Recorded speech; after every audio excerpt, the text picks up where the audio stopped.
I'm about to go to the gym. But I had to come on here. I had to talk about this because I just talked about this last night.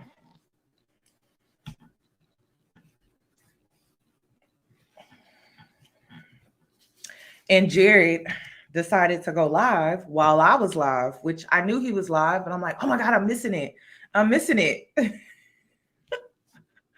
But of course, the internet, someone screen grabbed it, screen recorded it, and I was able to get what he had to say. Because y'all know I'm all for allowing, the other person to speak their truth. You should know what type of live it's going to be because I have on my sweatshirt where it says, stop having sex with men that you think ain't ish.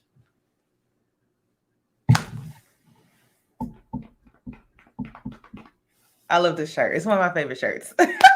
It's like a bold statement. Like every time I wear it out, people be looking at me like,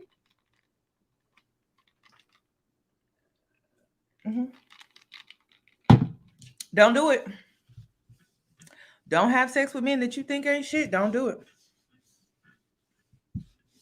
Don't do it. And then don't complain about it later.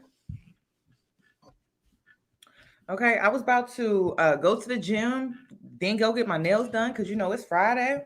But I had to stop and do this live because it's just like a toxic person that wants to play the victim, wants to be the victim so damn bad. And then they always want to be the victim after the fact. After they have been exposed, then they want to be the victim. So let's go ahead and get into this video. I didn't play my my intro the last time. By the way, good morning. Good morning. Good morning. How are you doing on this fabulous Friday? I'm sorry. I just got right into this. I'm sorry. I'm sorry. Good morning. Good morning, everyone. Hey boos, in this video, I give commentary based on my opinion. Nothing is to be taken as factual. We are just here to have conversation. We don't expose and we don't sip tea on this channel. I'm giving you real talk straight, no chaser. Let's see if you can handle it.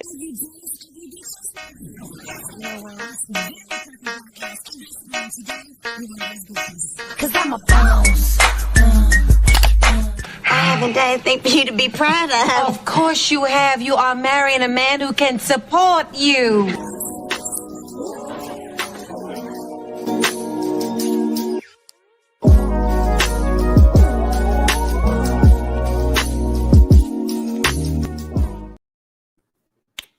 Yes, this video is staying up because I know I'm going to get that question a lot. Yes, it's staying up. Yes, it's staying up. Yes, yes, yes, yes.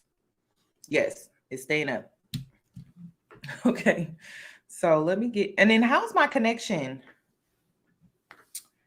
Because I noticed that my connection be funny when I cam up sometimes. So let me know. Oh, wait. Let me know how my connection is. But let me go ahead and share this screen because we're going to watch this together because I couldn't wait. That's why we doing this early. We couldn't wait. I couldn't wait. So if you haven't seen this, we're going to watch it together. Okay. So Jarrette from Love is Blind, he makes claims that he did not cheat. And he makes claims that Ayanna was unfaithful first.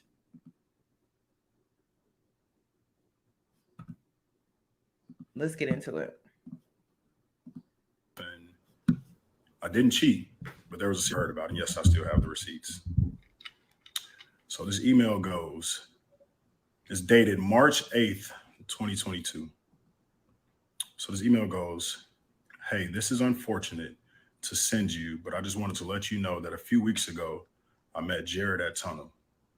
He ended up inviting me and my friends back to his place, which we later on found out he did not live that alone. We did kiss and there was some touching in private places, but there was no sex. I honestly have gone back and forth about whether or not to mention this at all, but I just feel like it isn't fair to you. But I just feel like it isn't fair to you to not know. I'll go into details if you want, but I just have to clear my conscience and reach out and tell you what your husband is doing. So that night. Now, before he even get into it, I told you yesterday, I said, why didn't he just come forth with this information before?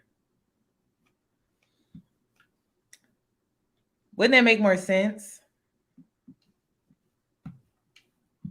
But he wants to expose her now because he's been exposed for cheating. Like, it's weird. Kissing, touching, that's cheating, right? Isn't that? You see, I just made this comment the other day. This generation, I'm sorry, but like the way we look at marriage and commitment is in a phobia way. Like, we don't even know what cheating is anymore. We do not take marriage seriously. We don't, okay, let's rewind. We don't even really take commitment seriously. Like, touching, kissing, we're confused on what that is.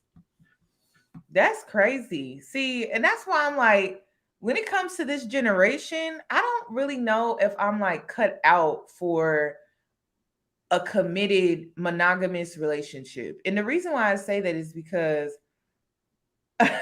what's mine is mine. Like, I don't want you touching it. You know what I mean? I don't want you touching it. I don't want you really looking at it, to be honest. And then if I see you touching it or looking at it, I'm going to have a problem with that. Like, I'm going to go off. You know what I mean? I'm not going to try to play it like I'm some cool chick and, oh, it's fine. It's not a big deal. Like, no, I'm going to go off. And we're now reaching the grounds of just separating at this point, because I mean, damn, like, it just seems like anything goes nowadays when it comes to relationships. And you know, I have a Gemini rising placement, and I think that's where my crazy comes in. You know, that's where my crazy comes in. So, you know, when she burned down that house, I was like, yeah, like, that's what I would do too, because men be having you messed up sometimes. Like, okay, like, that's okay. Like, no, that's not cool. This is just not cool. I don't like it. I was out. The show had already came out. You know, saying we was out partying, me and my friends, celebrating the show, celebrating me, and everything, like just having a good ass time partying and drinking at my house. At the time, me and my ex-wife, she was at her place because she didn't want to watch the show together. So that's fine. I mean, it is what it is. But these women, they came back, and me being the nice person that I am, you know what I'm saying, I offered them, you know, I had like, yeah, shit, we all gonna drink, let's have a good time. I wasn't gonna drink no more because I was done. I was tired, I was ready to go to sleep, I was done. Now, I've owned up to the fact that I shouldn't have never invited them to my crib in the first place. One, I've apologized. Wait a minute. This is what killed me about this situation was the fact that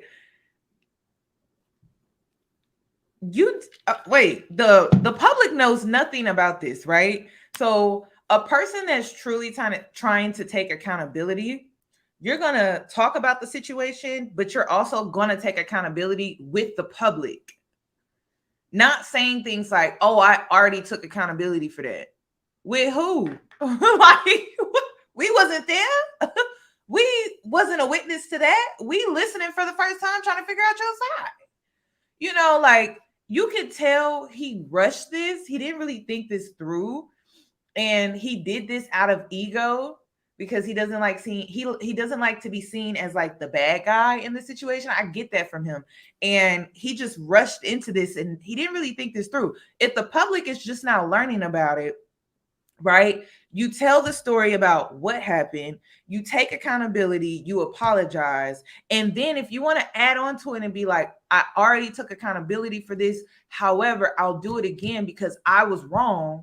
Hello, that's what taking true accountability, that's what it looks like. But oh, I already took accountability for saying that I brought these girls home. And I'm like, we don't know that. We don't know that. This is our first time listening to this. This is our first time even knowing anything about this. We don't know that. Time and time again to Ayanna about that. So that alone, you know what I'm saying, was poor decision making on my end. And I understand that. I take accountability for that. Should have never happened. Secondly, everything that was said that happened did not happen. This girl said that we kissed and there was touching in private places, but no sex. None of that happened. Like, I didn't touch this woman. I didn't, none of that. They got here, we sat down.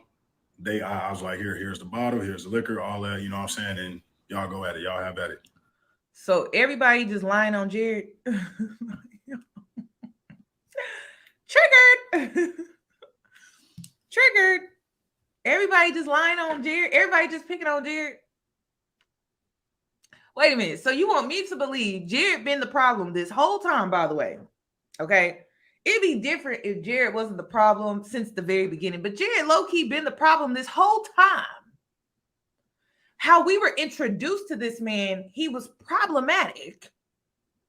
The Mallory situation, we saw that unfold on TV and on TV. You know what I mean?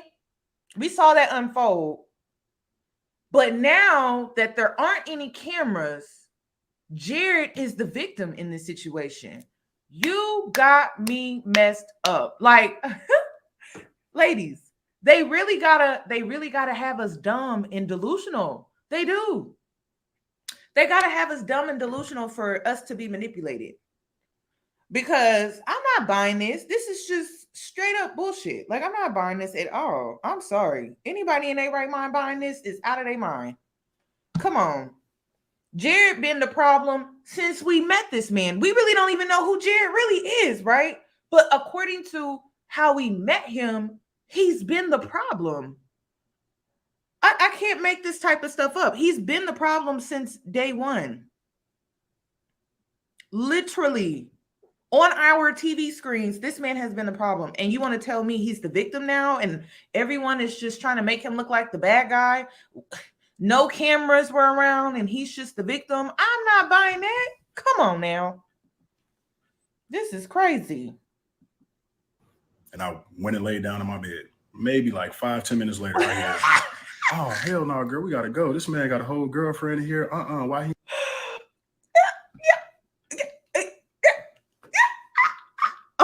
Oh my God. Okay. This is like a typical ninja. This is just a typical ninja story. You invited two random women over. And you said, here, have some alcohol. I'm going to go back in the back room and lay down by myself. Yeah, that's what I'm going to do.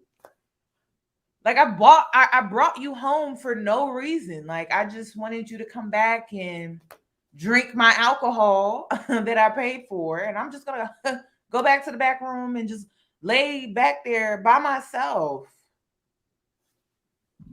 Is he serious? He invited us here, blah, blah, blah, and left. And that was that. It's crazy. That was that. What am I lying about? I have the whole ass email here. Like, come on now. But it wasn't just them. It was my homeboys too. Like, they was just the only. I actually had to drive. I ended up driving her car because she was too drunk to drive. Her and her friends. So I was like, fuck with shit. We all going back to the same place with shit. I'll drive. But was that poor decision making on my end? Absolutely. What married man is out here moving around like this? So do you know this woman? Like, you're driving a random woman's car because she's intoxicated. It wasn't just you. It was you and your friends. because y'all were all going to the same place. Does this not sound like a single man out here moving around, or is it just me? It sounds like a single man moving around, freely doing what he want to do.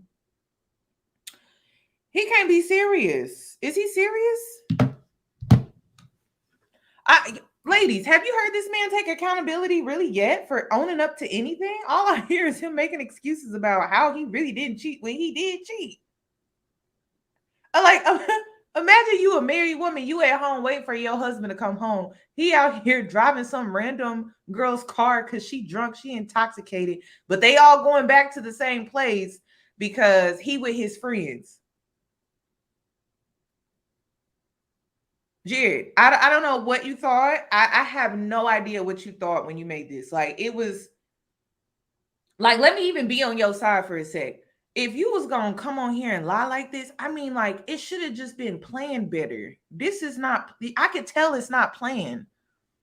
I could tell he just hopped online out of his ego. Oh, I need to defend myself because they're bashing me and dragging me in my DMs and in my comment section and just on the internet overall. And I just need to defend myself. I need to defend myself. And this does not look good. Like, it does not.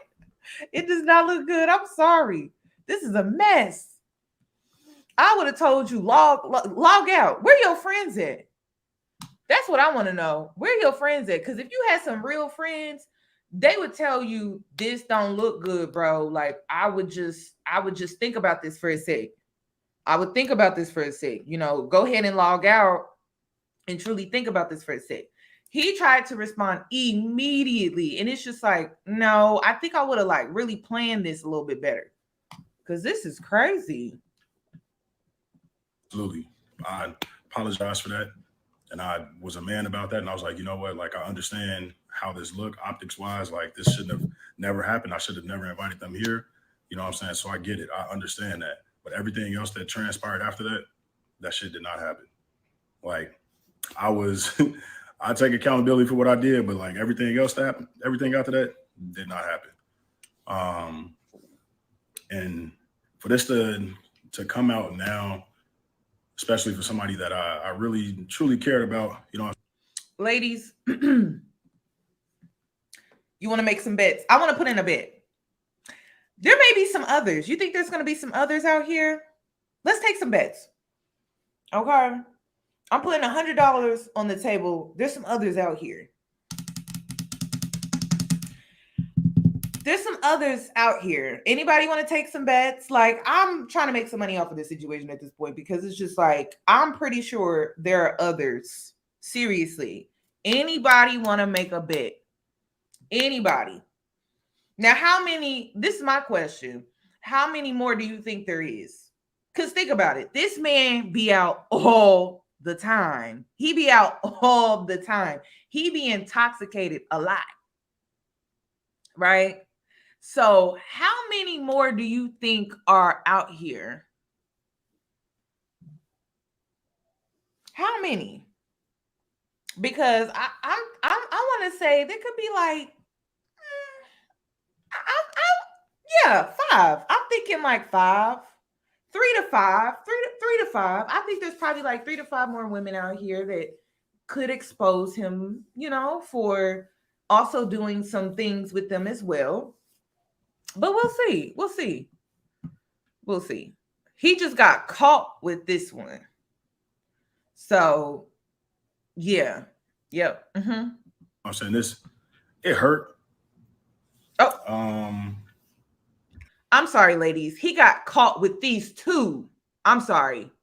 I'm sorry. Oh my God, I almost forgot.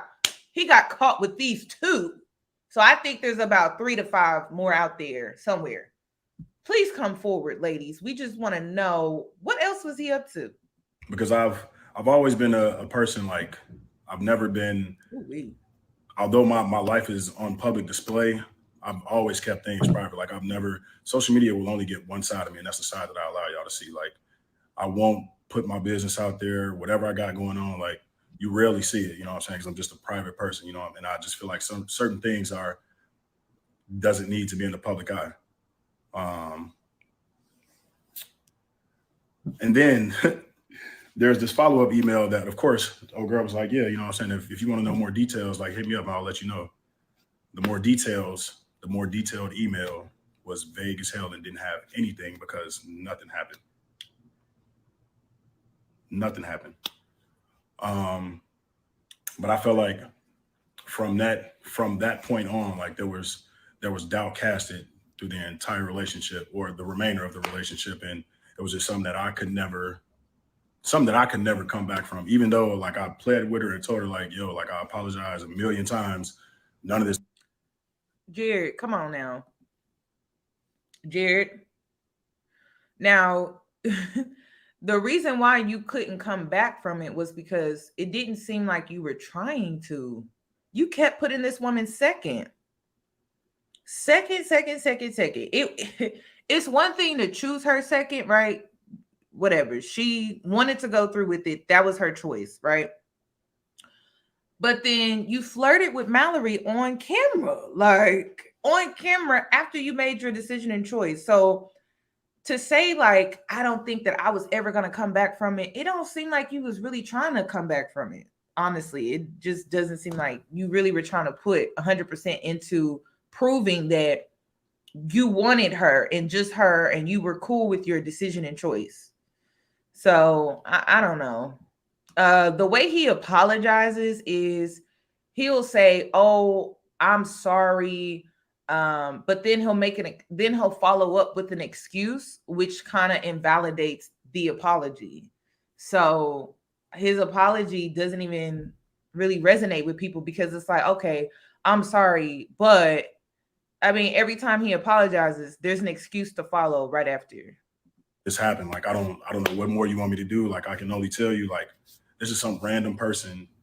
This did not happen. But the one thing I do want to talk about, and it pains me to say this, but it's like me trying to protect somebody and trying to, you know what I'm saying, keep things private is it's tough. But I too went through a similar situation that she hasn't talked about.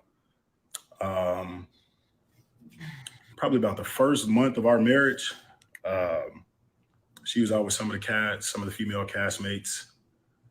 They went out. They were drinking. They were out at some bar. I was at work. I was working doing security that night. And she was out having a good old time. Nothing. Now, we learned about this yesterday. Who was on my live yesterday? She said he was going to do this. She said it came out of her mouth yesterday because I was watching the Little Black Book 91, his interview, which he did such a great job. Thank God he did a great job because he really is his interview covered her ass, in my opinion, because if she wouldn't have done that interview, it would have looked bad. But she told us that this was going to happen yesterday, like when I was reacting to his interview with her. So I'm just like, now it looks bad on him from my point of view because I already knew about this situation. She got intoxicated. She was intoxicated and she was around some guy, right? But how do we not know that he wasn't just helping her? She's intoxicated. How do we not know that he's over here like, oh, they were holding hands. You mean like he was helping her? Come on. Ayanna's not going to be out. I could just tell by her nature. Like she has a guilty conscience. One that he does not have. She actually has a guilty conscience. Like I could just tell that she has a guilty conscience. Anything that may have happened, it was definitely not intentional. This is crazy. Nothing out of the blue. Like she was getting drunk. Fine, that's fine. Go ahead, have fun. This is crazy. So,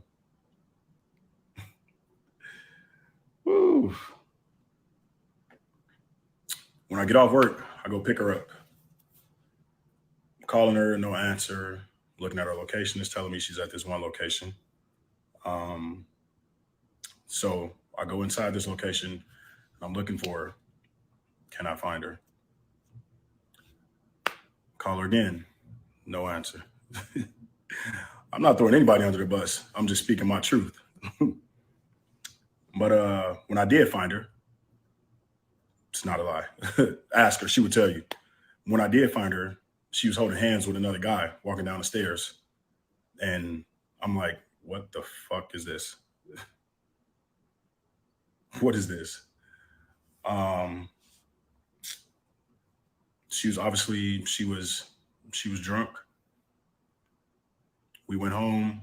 We got into an argument when we got home because I'm like, what is this? Who is this guy? Why are you holding this guy's hand? This, that, and the third. And then the very next day, because I'm like, I'm not about to have this conversation. You're drunk, I'm sober. The very next day, we're having this conversation and I'm hit with I blacked out, I don't remember. Does that excuse you for whatever actions happen in between this time that you do remember, you don't remember? I gotta just stop him right there because this is a mess. Hold on, because Iyanna, she said that this is what he was gonna do. Let me refresh your memory from yesterday. Shout out to Little Black Book because he saved her ass, y'all. I'm just being honest with you. He did. Tell his part of it, and he'll deflect. That's exactly what it is. He'll deflect. And I mean, again, like I get it. He's in a defensive mode. I don't like that he's gonna use this situation against me because it's just what situation? I don't know what situation are you talking about, baby. Oh my God. What situation is he gonna use against you, baby? When we first got married, I went out with some women I had just met, but I felt, and see, once again, I relinquished trust way too quickly, but I felt like I thought every woman lived by like girl code. Like if you come together, you leave together. If you go to the bathroom, you make sure that they're safe. But these women didn't live by that exact code. And we were all drinking, and I sometimes, and this is why I don't drink. This is why I don't like to drink often, because I know sometimes I have a hard time like understanding like, okay, now is when you stop. And I learned this in college. It was bad. I used to black out all the time, I thought it was normal because I used to do it so often. People are like, I know that's not normal. And I'm like, what? And that's when I just learned to stop drinking. But we were out, and I was really just keeping up with everybody else. Everybody else was like, oh, I'm going to go to drink. I'm like, oh, yeah, get me one too. And I blacked out. And within an hour, I was at a random bar with some random guy, and I came to. And I remember yelling at this man, no, I'm married. But I remember him just following me around a lot. And at around like 2:30 in the morning, Jarrette gets off of work, and he's like, Ayanna, I'm coming to pick you up. And I made sure I actually looked at these text messages yesterday because I was downward spiraling. And he's like, Ayanna, I'm coming to get you. And I was like, okay. But I remember trying to send him my location, but I ended up sending him his contact information. And that's just like how drunk I was. But when he came to get me, this guy had the nerve to say like, oh no, bro, she's good. And I'm surprised Jarrette didn't punch him in the face then. But Jarrette was like, all right, we got to go. And at this point, I'm belligerently drunk. And I remember saying, oh, wasn't it nice that guy was checking on me? And Jarrette looked at me like, Ayanna, if you don't shut the fuck up. And then I was like, oh, I need to check on the girls. And then he got even more upset with me. He was like, why are you checking on these women who aren't checking on you? And then I blacked out again. But the next morning I woke up, and the shower curtain was broken because apparently I'd fallen into the tub. Like, it was just a hot ass mess. And Jarrette was like, Ayanna, you don't know what was happening with you and this guy. And I was like, no, nothing happened. Like, I know nothing happened. Because I remember pushing him off saying, no, I'm married. And I remember telling him like, I'm also concerned about my behavior too. I never want to repeat. And I never repeated it again. But I was like, I never want to repeat that again. But I realized in retrospect, me expressing how concerned I also was made him feel like One thing that I'm picking up on as I'm watching this back again for a second time is like he wanted to beat her up regarding this situation so bad to make up for all the stuff that he did, as if, okay, now we're seen as equals. Like, I'm not the only fuck up in this situation. You are too. So I'm going to make you feel so bad that you went out with your friends, ladies, friends, Okay. I don't recommend that you just go out here and you just get drunk to a point where you don't know how to look after yourself. You know, that's huge because this is actually very dangerous. Like outside of her being married and everything like that, it's actually very dangerous. So let's think about that for a sec. It's dangerous. But my thing is he's trying to like really push this harder on her as if she's like this is her like this is what she does when really this is what he does. So I don't know. I don't know. And then men that are out here doing things that you don't know about, if they catch you slipping, sometimes they project onto you. Like if they catch you slipping in a way that's kind of similar to what they're out here doing, they'll like project onto you because they actually are out here doing that. So I don't know. I don't know. I don't think Iyanna was out here doing anything like crazy. Was this reckless? Yes, it was. Like, let's be 1,000% real. It was, but like, was she out here trying to cheat on him or something? No. And he knows that. He knows that. Well, not even that. He felt invalidated and like I shut him down. And but the weird part is I went and I looked back at our text messages and he texted me saying like, I just need last night to never happen again. And I remember in the text message, I saw it and I said, that will never happen again. I promise you, this is not a repeated behavior. That was a one-time incident. I will never drink that much again. I'm a tiny person. I have to just be honest about that. And then he sent me a kissy face, but then he didn't bring it up again until a year later when I asked for a divorce. And we were in, I asked my therapist for a couple more sessions. And I said, I just want to make sure like we have some closing out sessions, make sure we're coping well, making sure, everything's good. And that's when he decided to bring it up. And I was very confused. And I was like, why are you bringing this up a year later? He was like, well, you shut me down. I never want to talk about it again. And I was like, okay. I was like, well, I apologize. Like, I never want that. Like, I don't want you to feel like I shut you down like that. It's not okay. So I know he's probably going to talk about that. But again, I still feel bad for that situation because I know that must have freaked him out. And it was the beginning of our marriage. I don't know. Look, I don't think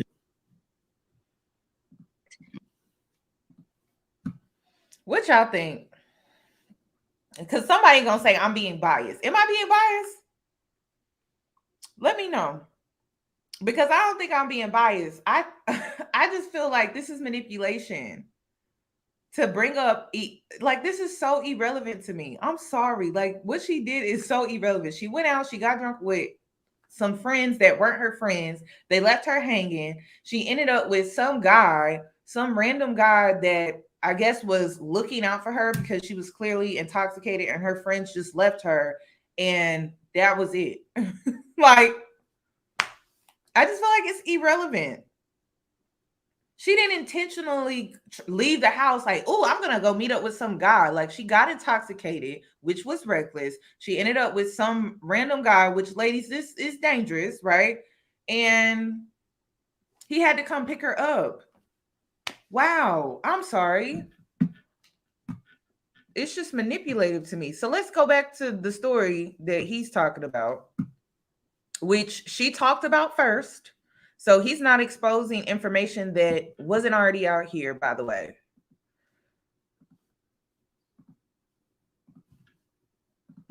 I don't know. Nobody's trying to figure out a story. This is actually what. Go ask her. Go ask her. She'll tell you. 100% she'll tell you. That was something that I had to deal with very early on, some hurt that I had to deal with very early on. But you know what? I was just like, you know what? I'm still going work through this shit, figure this out, and try to get over this. Y'all funny talking about doing tit for tat. I don't know he was not. Why this man want to be a victim? So I'm just trying to. I was hurt and I'm just trying to get over it. Like, get out of here with it. Please stop. Please stop. I'm sorry. Like, come on. I'm helping her down the stairs. It's not. This is somebody that was with them. He met her out when they was out drinking or whatever. And I know this because one of my homeboys was drinking with all of them too. Why is he trying to make it seem like she left the house to meet up with this guy? Why he trying to make it seem like she had plans to meet up with this guy? And then they all just separated, and she still stayed outside.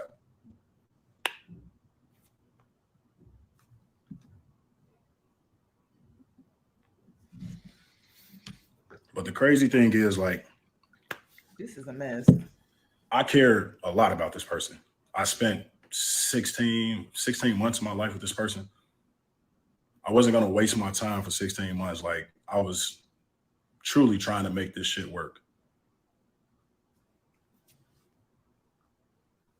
The woman can say whatever the hell she want to say. That don't mean it's true. I can tell you right now.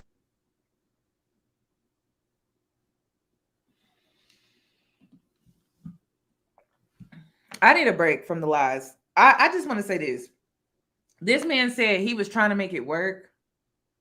Staying out till 2, 3, 4, 5, 6, and 7 a.m. in the morning. That's the range, right? So that means he was coming in basically whenever he wanted to, was trying to make this work. Like, come on. Did he forget that we was watching a show? Did he forget that we was watching After the Altar? And see, because he had gotten caught cheating right before they started recording the After the Altar special or whatever like that, he was trying to be on his best behavior. He was in compliance with what Iyanna wanted. So he was walking in his truth during that time because he had to. So when they were sitting at that dinner table with his parents and her parents, I believe that was real because he was in the hot seat. And so now you're saying that you were trying to make it work. How are you trying to make it work? I'm so confused about that. Did he forget that we was watching, that we watched the show? We watched the special? Come on. Not if the sky is green as hell. That don't mean it's true. We're talking about the same woman who was too drunk to drive her own car that I had to drive. Like, come on now.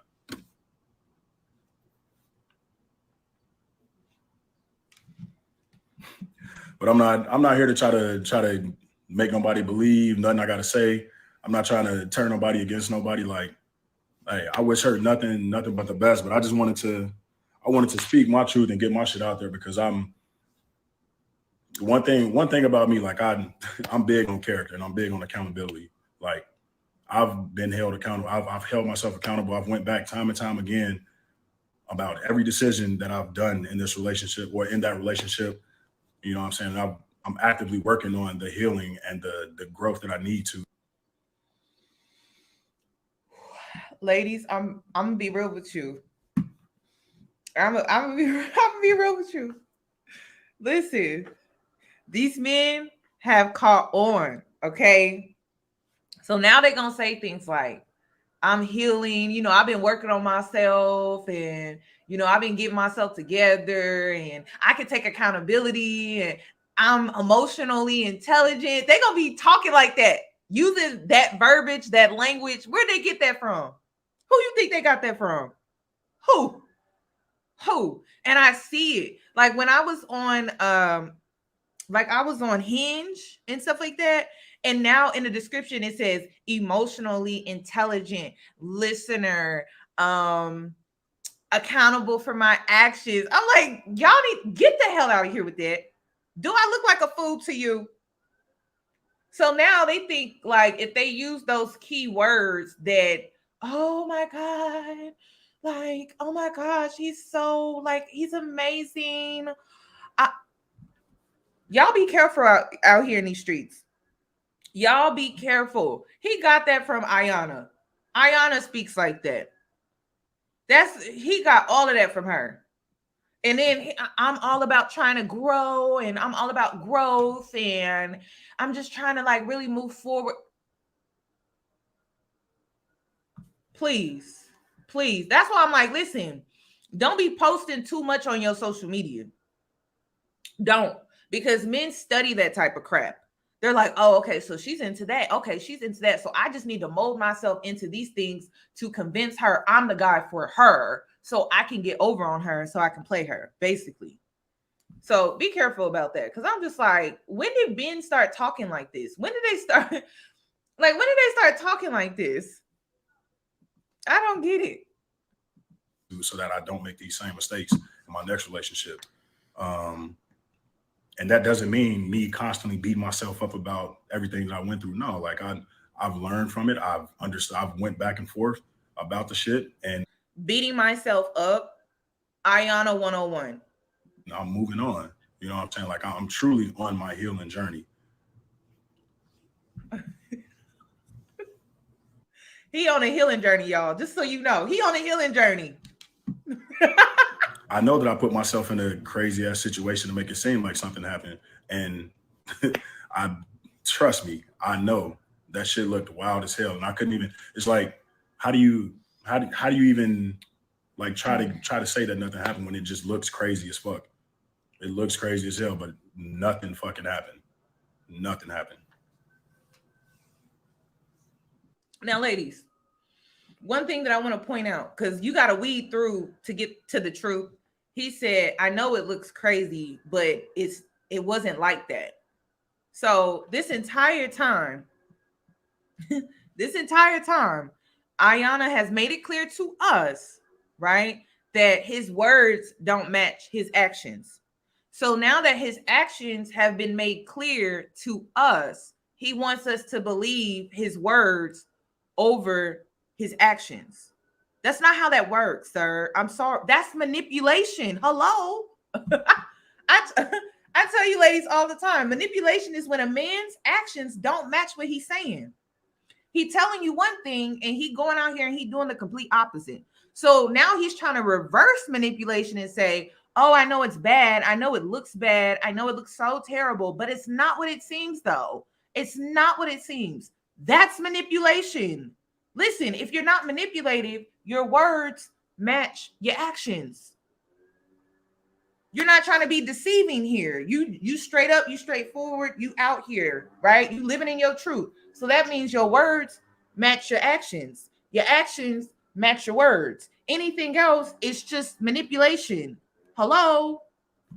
Lord. Let me replay that.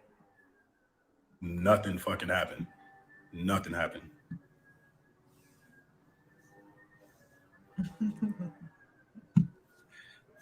Adrian, that is so true.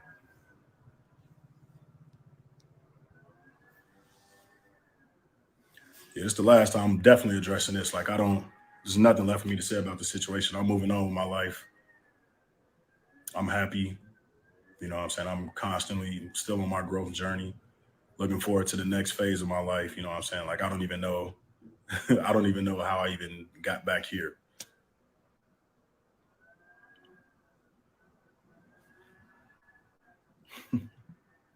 Are y'all reading his shirt?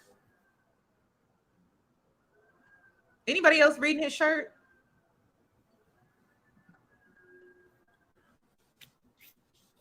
But that's it, man. Y'all be smooth. I'm sure y'all finna be in my DMs like crazy again. Yes, I was we were going through therapy and everything, trying to make this work. We were in therapy like 3 times a month almost.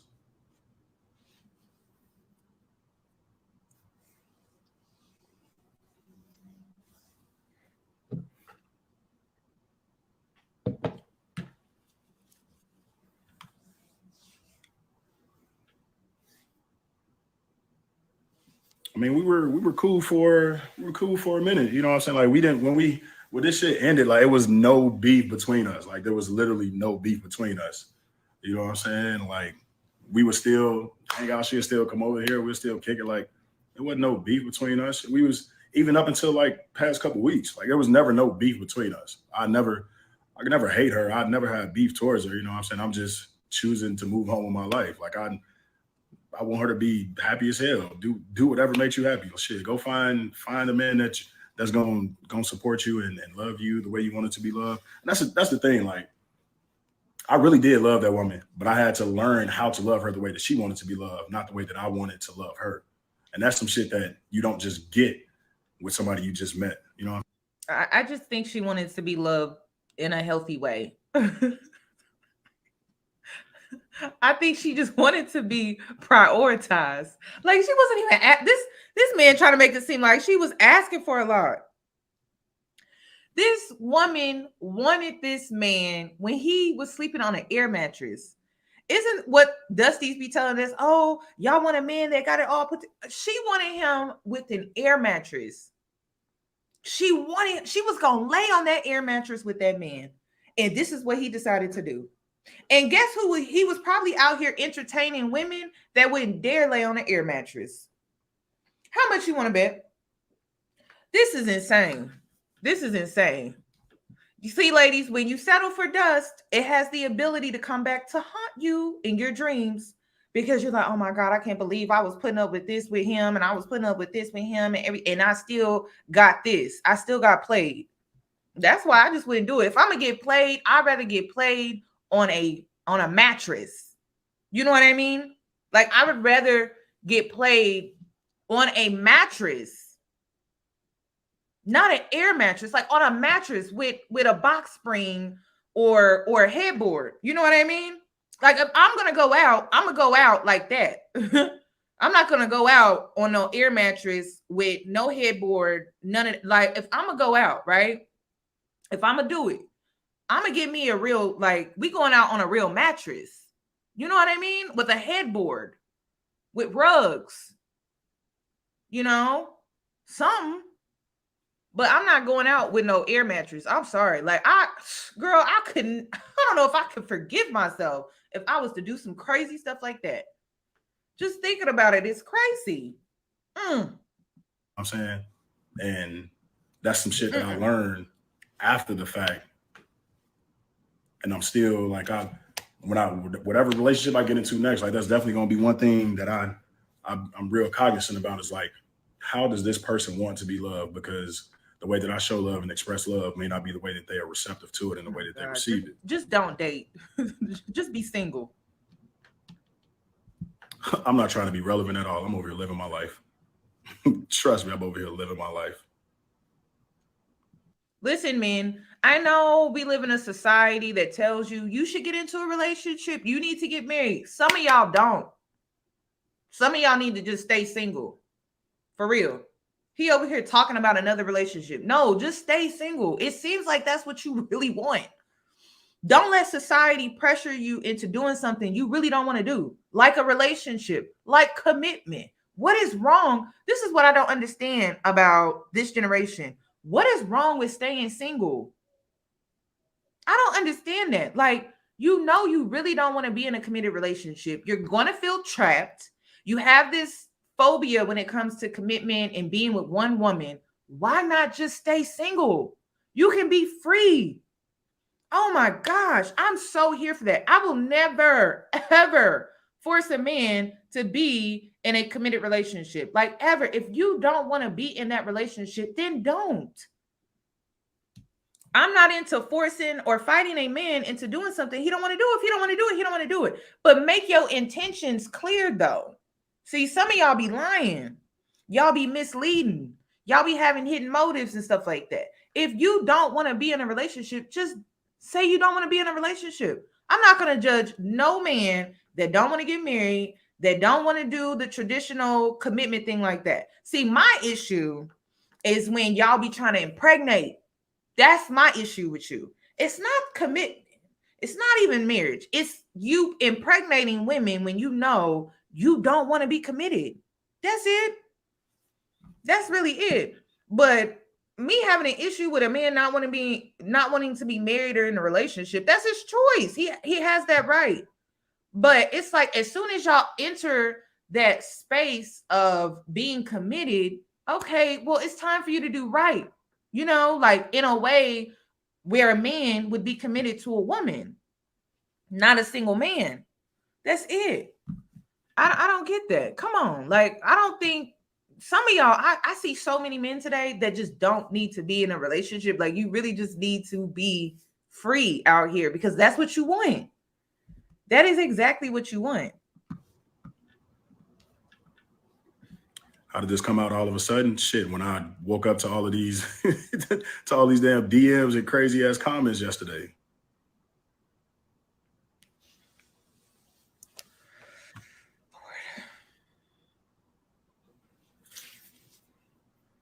But you know what? I appreciate y'all for hopping in for a little bit. I am not addressing this anymore. I've said my piece, and that's that. I have no ill feelings toward her. Do I wish that things would have worked out? Absolutely. You know what I'm saying? But God's timing is better than my timing. So everything happens for a reason. I appreciate everybody that's been supporting me, continue supporting me. And for y'all, for everybody else that's haters, and it is what it is. God bless y'all, man. I appreciate y'all for stopping by. And that's that.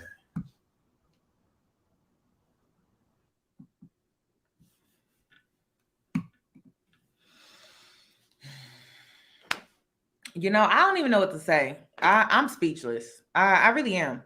I'm really speechless. I really don't know what to say. Does anybody want to come up here and say anything? Because this is a mess.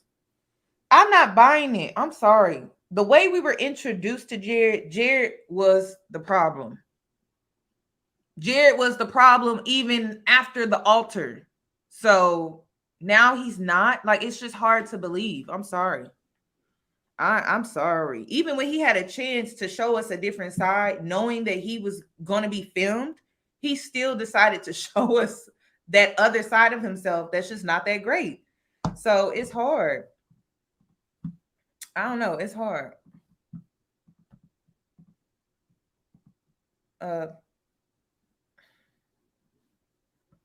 Yeah, he using all of her lingo, all of it. It's sickening.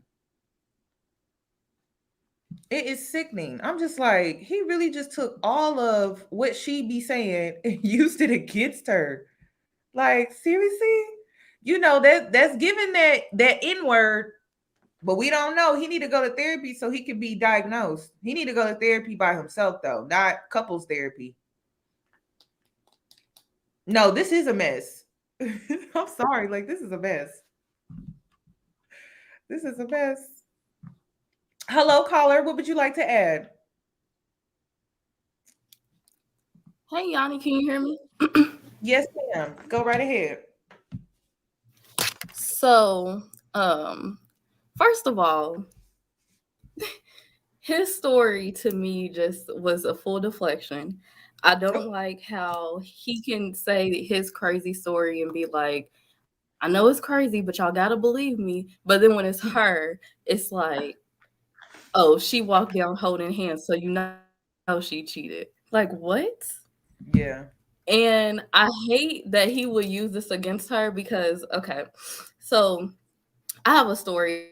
I was in college and I had never drunk before I got to college.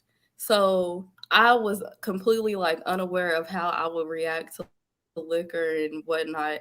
And I can remember one night I was in a relationship with someone, and one night I was with one of my male friends and I did black out. And it was about 2:00 in the morning when I woke up, and I had like, whenever I was awake, I was still talking to my boyfriend. So to him, it's like I just stopped talking to him. All of a sudden, I'm still with this male friend, and he doesn't hear from me again until like 4:00 in the morning. And I'm like, I blacked out, but I'm at this friend's apartment. And that sounds, I understand how that can sound. I'm like, girl, that sound real bad. That sound real bad. Yeah. But honestly, you gotta understand how he's thinking how men think. And your male friend, right, could be innocent. He could be, but your boyfriend at that time was thinking how men think. And men think like, oh, I got her back to the crib. Like, she gonna be down to have sex. Like, I've been waiting on this moment. I've been friends with her this whole time. That's how your boyfriend was thinking. Yeah. And honestly, if it was anyone but this friend, like I probably would have been like scared because Oh yeah. like you really cannot trust these men these days. But this male friend, I honestly know, like he would not even try anything like that, like sober, drunk, or anything. But yeah, and it definitely, my boyfriend at the time, I mean, cheating, went through his phone, found so much stuff, like found so many women, had a girl reach out to me about him. So all of this time, you know, he's doing this type of stuff, but that one issue was definitely something that I had to get thrown in my face a couple times. So I 100% like feel strongly about this story because I feel like I've been Iyanna, and I know people say, "Oh, well, you shouldn't be naive. You should know your limits," but nobody plans to black out. Like that was my first time blacking out, and I was like completely scared. Like I had never experienced anything like that. But yeah, I don't buy anything that he's saying. Yeah, that's crazy. That's a lot. But why do men? Well, I don't even want to say why do men do it because I've seen toxic women do it too.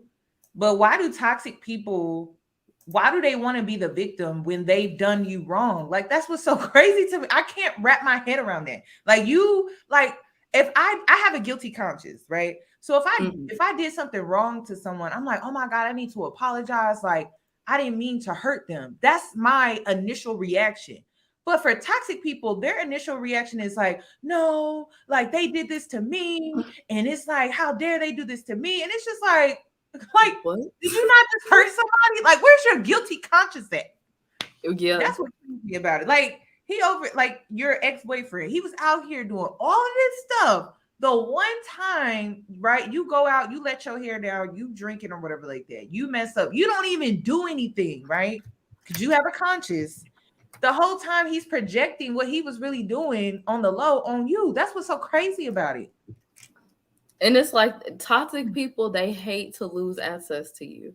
Yeah, they do. Like once I found everything and I was like, okay, I'm done. Like that is unacceptable. And you're not going to guilt me into thinking like I deserve to stay with you because I made a mistake. And that was just like mind blowing to him. Like he could not stand that he could not get back in my good graces and that I would not like talk to him moving forward.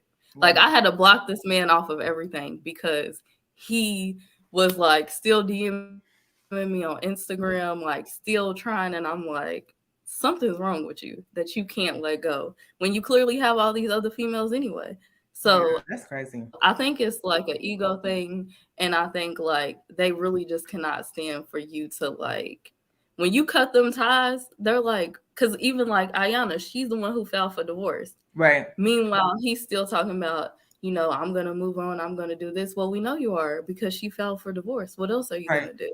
But they have to make it feel like they're the ones that walked away.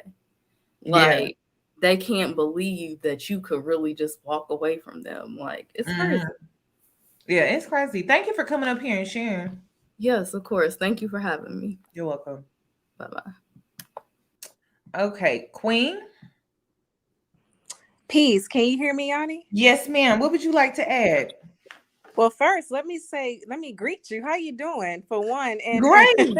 I'm doing lovely on this morning. This lovely morning. Okay, well, it's PM where I am. I'm calling in from Thailand. I'm getting ready to do a job here. Oh, okay. So I'm up with you. But I did just want to say greetings. You're one of I just subscribed. Maybe I've been subscribed for maybe a week or two now. Oh, okay, a new subscriber. Thank you. Yes, because but I caught up on the videos. I've been binge watching, but I resonated so much on one of your last live streams after the whole Lapeef thing that you covered, because I resonated so much with your spirit. I was able to actually see I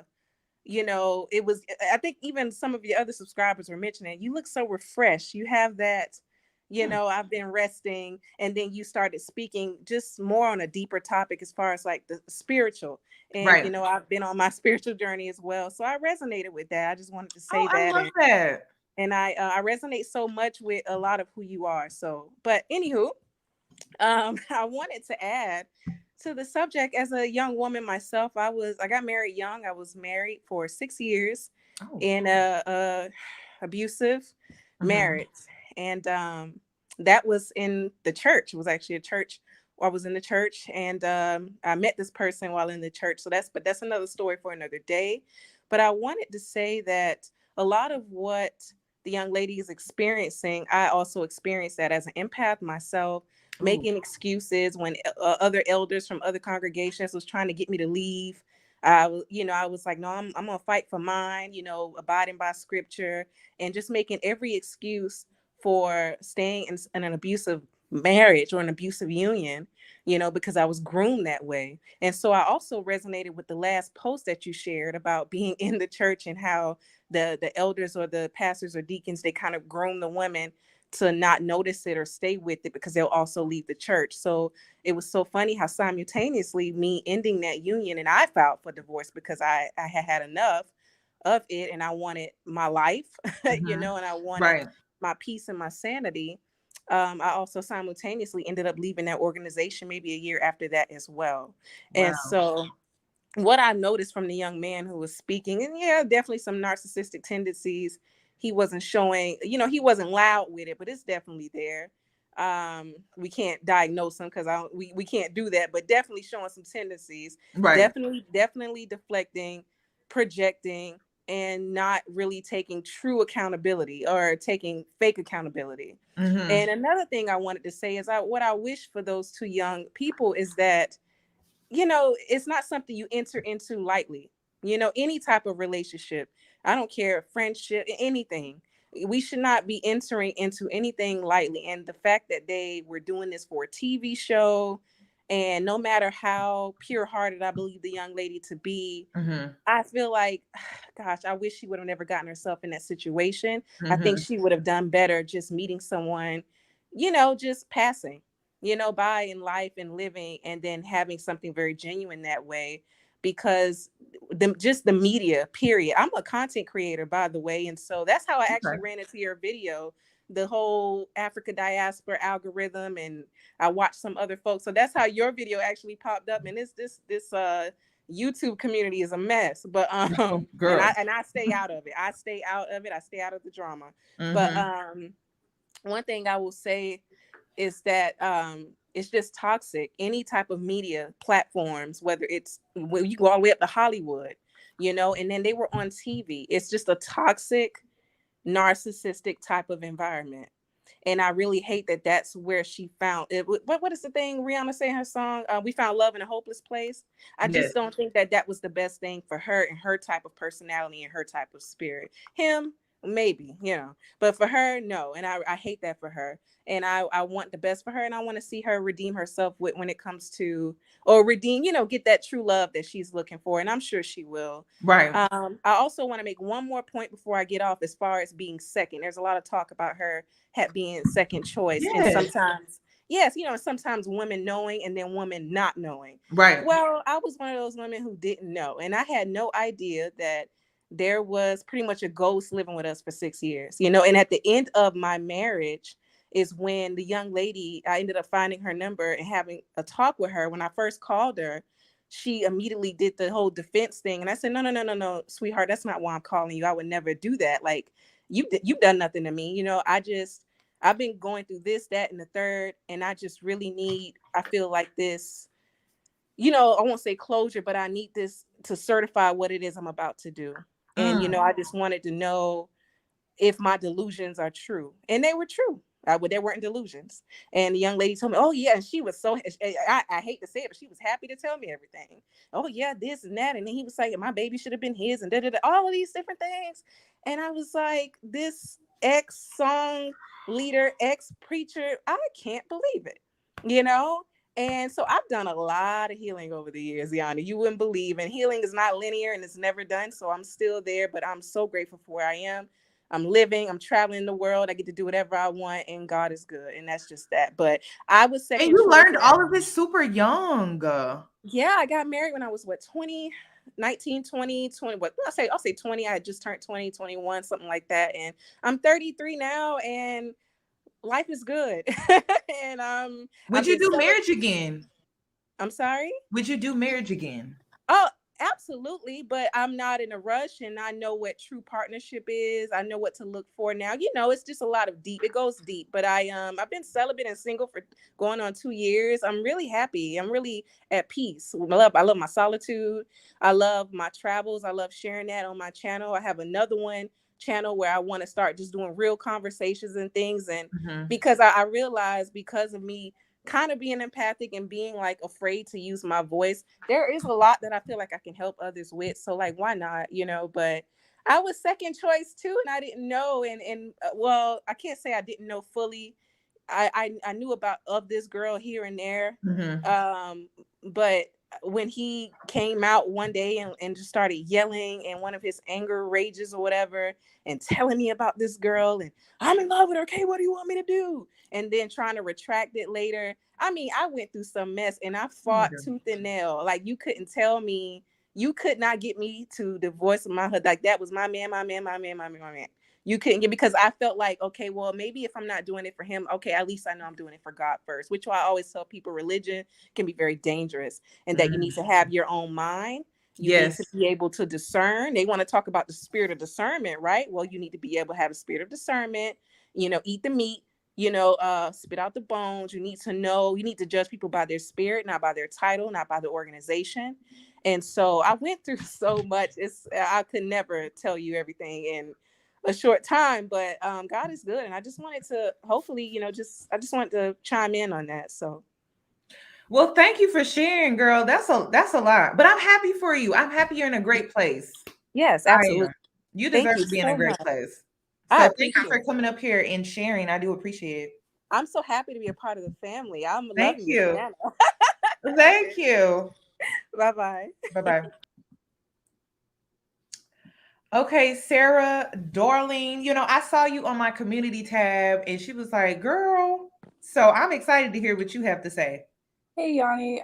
So first of all, I did want to tell you some good news. I ended up moving out of my parents' place. Oh, yeah. I was trying to tell you, but then I was trying to wait for like a moment. So I'm trying not to cry, but thank you so much for like helping me, support me when it came to that. I've been living in a transitional home for like about a few months now, and my life view has changed a lot. So yeah. Oh my gosh. You have to talk a little bit more about that, because there are so many girls that I mentor who need to get out of their parents' home because it's toxic and it's an abusive environment for them. So like, what's some advice that you would give them now that you're like actually doing it? You did it. Yeah, like I feel like I made it, and what I would basically say is just keep going, just keep trying, because it never, I know it sounds cliche, but it's never a wrong thing just to keep trying. Like even if you're exhausted, I'm just one of those people who are super pessimist, because I'm constantly very curious.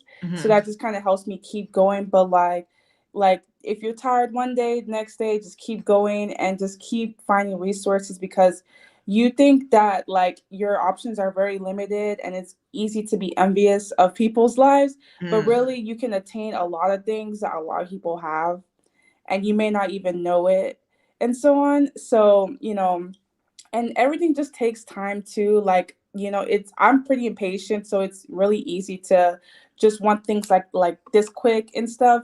But then I realized that once I get something really quickly, or try to get something really quickly, it always becomes a disaster. So it's always good to like just take time and let the universe do its thing, or like whatever you believe in, like a higher power, just do its thing as well.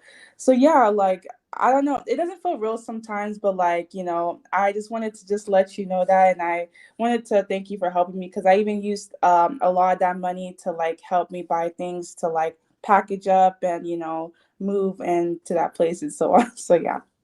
Oh, I'm so excited for you. So are you like at peace with your decision?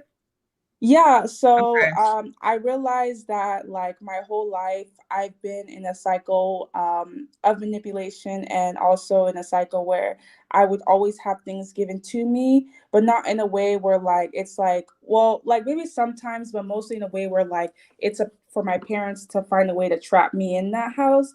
So once I got out that house, I had to like buy my own stuff.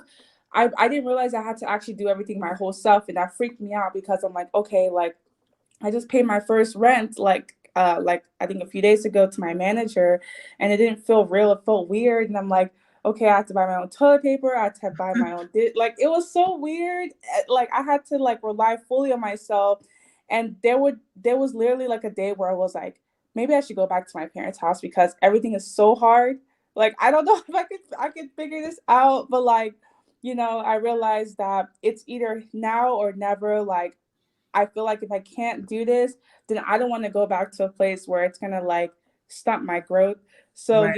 you just it's all about like fighting through it, and just learning how to maneuver around life and so on. And like, and letting things take time because like I think I was in a spot where like whenever I was living with my parents, I was like so envious of people's lives. Like people could go to parties and their parents wouldn't call them like at 9 o'clock to come back home or so on. Or like people could date out here and I find these like options, and I didn't have options because I was fat and lonely, which is nothing wrong with being fat, but my depiction of being bigger was very negative Mm-hmm. and so on. And I really didn't take the time to actually focus on myself. So yeah, like, I don't know, like it's still something I'm trying to like get my body used to and Mm-hmm. so on. Like even recently I went through like an existential crisis just because like I was freaking out, like, oh my gosh, I don't even know how to work around life. But then it's like one of those things where like it's just like an obstacle around life that you have to like maneuver around, and you have to fully rely on yourself. Like of course, like you can get help from other people, but like I feel like that's just kind of like on the side now to think of it, and not like a main help that I needed before. Mm-hmm. And so now to like actually talk to myself, journal, like say, okay, Sarah, you got this. It's something I'm still a little bit uncomfortable with because I'm so used to this routine of like constantly venting out for people's validation. So Mm-hmm. yeah. Well, keep in mind, because this one thing that I'm listening to you, you have complete control of your life right now. Like, like that has to feel good. Like it's like you have complete control over how you handle things, how you go about things, how you react to things. Like you have 100% control over that right now. And that's a great place to be in because that's liberating. Some people, they don't even get to have control over their personal space, how they react to certain things. They don't even really get to have control over that because they're in a toxic environment. So they're reacting to certain things. But it's like now it's like you have more control over your life. So just remember that it's a journey. Yeah, Like it you're is just a gonna journey. have to learn as you go, unfortunately, because that's just the hand that you've been dealt. But it's I like it. Yeah. I like it. And like even recently I did have to deal with roommates and how to control my emotions. And this is the first time where things were super intensive. I'm like, okay, so how am I going to communicate to my roommate that I'm tired of waking up every day and see the toilet is dirty and there's hair in the bathtub? Like Mm. it's really crazy out here that like, you don't realize how much you actually have to deal with people until you actually live with them, and that really puts like your demeanor and your emotions to a test and so on. So yeah, it's really complicated, but like, as long as like, you can get through this, you become more resilient as a person. Yes, yes. Well, I'm happy for you, Sarah. I'm so happy. I'm trying to get more girls to your phase because that's where you actually find yourself. So I'm trying. I just needed to take a break this summer. I'm sorry to the girls that are like, I'm trying to book with you. I'm taking a break this summer, but yeah, I'm happy that you're in this space. That's so exciting. Yeah, So thank you so much. you're welcome. Did you want to add something as far as like towards this conversation with Jared and Ayanna? Yeah, so it's interesting because like whenever I saw the notifications that you made a video, I was like, oh my God, like finally a Love is Blind episode, because I am actually a big watcher of Love is Blind. And the last season I watched was actually when both of them were in there in season 2. After that, everything else was bullshit. So whenever I watched them, I noticed that she was kind of the second choice, but she kind of reminded me a lot of me, and how, like, I was just trying to like make excuses and trying to like give that person maybe like a leverage, like, oh, maybe things happen and so on. And I noticed that in the show that that the guy wasn't really, he was into her, but he wasn't as into her as the Hispanic girl. Right. And I can feel the tension whenever they were in that little meetup, and he was talking to the Hispanic girl a lot more, and only the two other counterparts were left like at the side. And like I can really understand that feeling.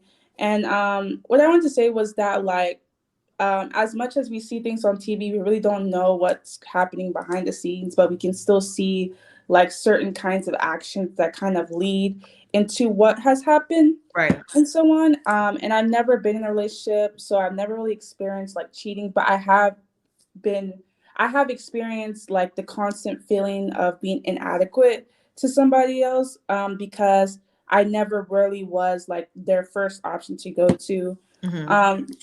And I honestly would say, like, not because I've never really been in a relationship, but like what I would really say is that to like really just to analyze a person's actions more than their words.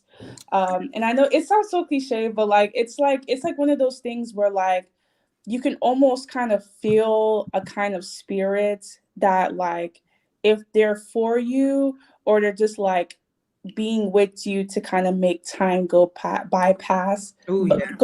by.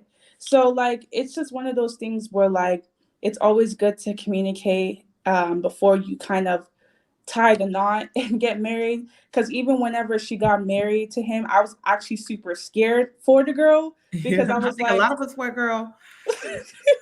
I was like, okay, this is not gonna go well, because divorce is expensive, and so on. So it's like it's really challenging out here. Like everyone has problems, everyone has things they go through, but like you just have to like take your time. And I hate that, like, it was on TV, and it's just a whole completely disaster. Now they have to go through divorce and everything. And like honestly, like I don't want to like sound like a pick me, but we also don't know if she did anything else in the relationship, if she also cheated as well. So like I wouldn't like put my judge on it and say, oh, like he's a bad person, he cheated on her. We don't know what happened in the relationship. So I try to keep an open mind and just say that like anything that any kind of personal relations that like you're going with somebody, I just don't think it's best to kind of put it on the internet, even though that's like your friend and so on. Like it's still a marriage, it's still something that like you have to conceal between someone, even a relationship in general, but like especially a marriage. I just think it's kind of risky to put information out there, because you're leaving an open space for people to like judge the relationship and so on. So like at the end of the day, like we're all individuals. We all go through things. We all make decisions for ourselves. We all die one day, not to be cynical, but like we all are evolutionary in one of ourselves. And I kind of got the mindset that we are individuals, because I saw your video, like it was like kind of short, but it was kind of like, this is why I like white people. And then I was like, what? And then you actually went into it, and I was like, okay, that makes so much sense, that like, we actually are individuals at the end of the day. And I kind of just didn't embed it in my head for the longest time. So yeah. Well, people thought I was like saying I was some self-proclaimed self-hater, but I'm like, no, like you don't understand. It's like, yes, we're Black. Clearly, we're Black, but we have personalities that are different. And it just seems like some people don't know how to separate you from other Black people. And it's not that you want to be separated from them because you hate yourself. It's just you want to be separated from them because they don't represent you, because you're an individual. And some white people understand that, and then some white people do not understand that. Exactly. They talk to you as if, I don't know, like you grew up in a rap video, and it's just like, I did not grow up in a rap video. I'm a regular person, just like you. It's just you're white, I'm black. But I don't know, like some people understand and then some people don't. It's not that I want to separate myself from the black collective, but I just want to separate myself as far as like I'm an individual, I'm a person. Hello, I have a personality. I'm pretty bubbly, but my stereotype says I'm aggressive.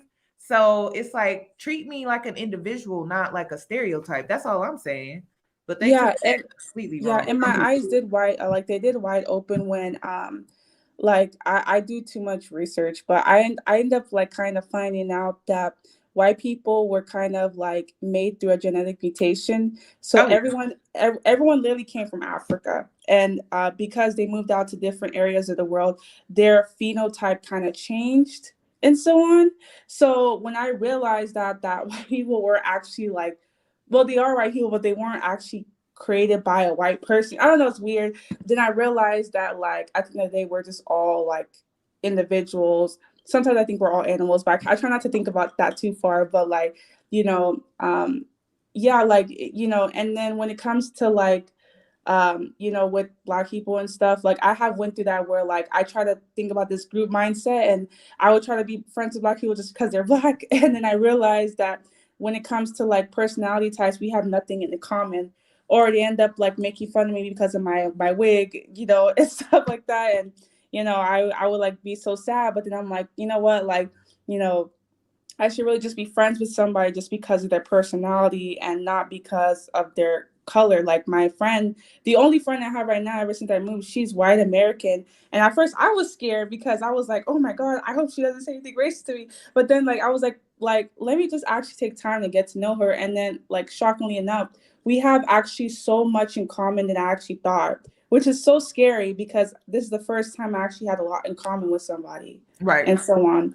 So yeah, like when it comes to like this Ayanna situation and so on, I think that like we all make mistakes. We've all went through trials and errors of like, dealing with negative people or us being negatives ourselves. Like, but I think that, if we continue to go on a destination where we find someone who's equally yoked to us, who equally finds us attractive, who equally finds us like worthy, and we find ourselves worthy first as well before we meet the other person, because you are who you attract. So I think all will be well. So yeah, that's what I want to say.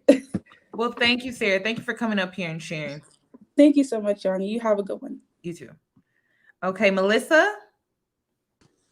Hello, can you hear me? Yes. What would you like to add to this conversation with Jarrette and Ayanna? Yeah, so I forgot the lady, her name was the call from Thailand. Mm-hmm. She said something that stuck out with me when she said about them being on a TV show. Mm-hmm. And that whole thing brought me into TV shows, dating apps. Mm-hmm. And I started thinking about dating while desperate, because I know that's something that you had talked about before. And that's something I had to sit down and talk to myself and realize, have in my 20s, was I dating desperate? And yes, I was, because I made a lot of mistakes during that time because, in your late bloomer videos, I'm a late bloomer, so I don't have a lot of dating experience. Okay. Whatever. So I had to take the time to sit down and think, I don't want this. What type of person would I be looking for? And what's for myself? And I had to sit down and talk to myself and say, you're looking over a lot of things because you're desperate. Okay, so you're kind of blinded to them because of Desperation. You want a partner so bad that you're going looking over things, and you're not. And I stopped dating or trying to date, and I just started working on myself, realizing things about myself, flaws that I have, because I've always been very self-aware. I can list everything that I need to improve on, or that things that I've always done wrong, and qualities about myself. And for some reason, I've always been very good at reading people. So I've never went by anyone's words. I've always went by action, and that was something that I feel like I was blessed with, because a lot of people are blinded to a lot of things. I feel like a lot of late bloomers are honestly like people that are hyper aware. Like you probably had a group of friends where you would make them aware to certain things and you were spot on about it, but they were like, no, girl, you tripping. It's not that big of a deal. Da, da, da. You making it a bigger deal than what it is. It's because you had that hyper awareness that they did not have. And so when you reveal certain things to them, they would be like, oh, you're being absolutely ridiculous. But then come to find out you were right about that. That is absolutely true. My best friend, she is unaware when she walks in a room, oblivious. Oh gosh. And I will tell her, and I love to people watch. So that's one of my favorite pastimes. And I'm a wallflower. I don't know. It's kind of weird. I'm an open book when you come up to me, but I'm also really shy. So it's like I don't know, it's like an in-between. But people gravitate towards her, and she has a very good energy. And I be telling her, you have to be mindful of that. And I could see in the corner of somebody, I was like, did you notice this person was staring at you the whole time? She was like, they were. I was like, yes. That's weird. And she doesn't notice things like that, but I notice everything. I will notice someone when a shady comment has been made, someone scratches their nose, looks to the left. I will notice every single thing. Mm-hmm. And I notice that about people too, their movements, how you maneuver, how you speak when you talk. When you said you was going to do this, when we inquire about it the next time I see you, did you do it? Right. Or were you just lying? Right. So, and I've took that once I started to, sit down and realize, I've unpacked my childhood trauma. I've had conversations with my parents about my upbringing and everything about things that's triggered me. I've been really trying to do some work on myself for me, for baggage that I was carrying. And it's very much beneficial. And it's also allowing me to step outside of that pool of desperation that I was in. So you think that that's what she was in, was a desperation when she got with Jarrette?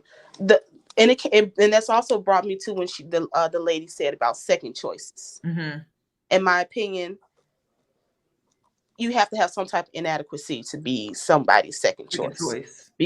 I don't know if it's an Aries thing or pride, but my pride would never let me be somebody's second choice. No. I could not do it. Once I see that you're all about somebody else, I'm gone. Yeah. I can't do it. And people, like, how do you feel about people giving Bliss a break, but not Iyanna a break? Because I looked at it like, they're like, oh, but it's different with Zach. And I'm like, how is it different with Zach when he literally chose her? He chose Irina over Bliss. And the reason why I say that is because, like, if Irina would have been into him back, Bliss would never have been thought about. Like, she never would have been thought about. Like, let's be real about it. So I don't care how you slice it and dice it. Bliss was second. Like, that's just it. Yeah, and that's something about me too. And I would have to inquire about that, and I need to know what made you come over here. Right. What made you decide to walk this way? And if I don't like that, and if she I don't rejected like the answer, him, and then she came, and then he came back to her. So once you made that video about dating while desperate, it made me rethink some of my decisions. But my level of desperation always had a cap. You always had, like, standards? Yes, I've Right. always had standards. It always had a cap. Just like you said, he was sleeping on an air mattress. And what's crazy is he gets with her. He's not on the air mattress anymore, but now you're out getting women that you probably couldn't have gotten, that you knew when it came back on the air mattress. So then I was thinking, like, so was it all a facade? Did you get with her just to save face for the show? That's what it sounds like. That's what it sounds like. And now you was itching for it out. Yeah. So now you use the most craziest reason to find your out. Yeah. And I'm just like, that's what it sounded like to me, because everything else was just deflection. It didn't make any sense. And I don't think, men like that will never have real women around him that will actually at all ask the right questions, because I would have a slew of questions, because I have friends that are male who I wouldn't recommend anyone to date. It's always like that too. It's always like that. Nope, I would not.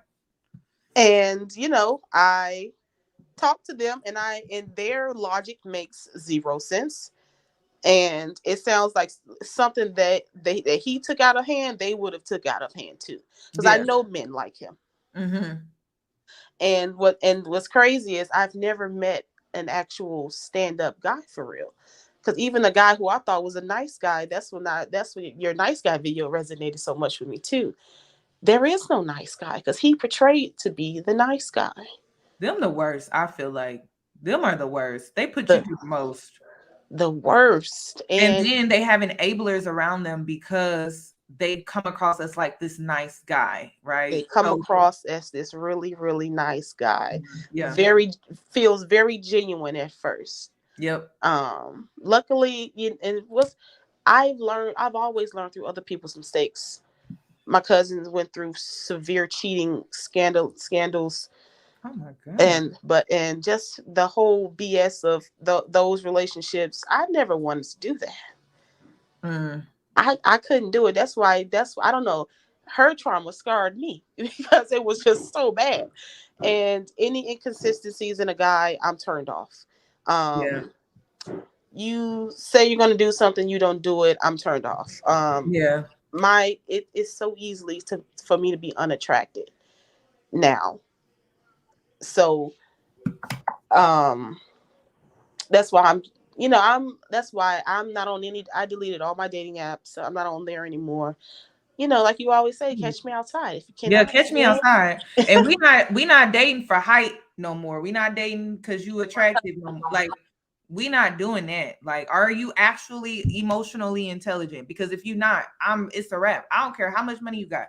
I don't care. Catch me outside so we can have a real conversation, so we can meet organically, right? That has to happen. And then show me that you are in fact a man of integrity and you have emotional intelligence. I'm not asking for too much. Make sure you have your shit together financially. That's it. Yes, that's it. And most of the qualifications that some guys will have, their stuff together, but they cannot hold a conversation for real. Right. You start talking or things get sexual super quick. Block. Block. I'm so serious. My block hand is strong. I love it is. My best friend. She's not quick to block people because she loves getting those texts. She never replies to them. She never replies, which is but she loves to receive them. That's crazy. Me, the text will annoy me. I wouldn't be able to do it. And I exercise my block finger. I just do this. Like, okay, we just preparing. Just preparing to make boom. Yeah, and once I started my spiritual journey, because I had, I've been celibate for 5 years, so it's not hard to do, and being not that sexual experience, I don't have nothing to compare it to, so there's nothing missing for me. Right. So, and now when I do have conversations with men, I'm actively listening to what they're saying, what you're doing, how you interact with people as well. Mm-hmm.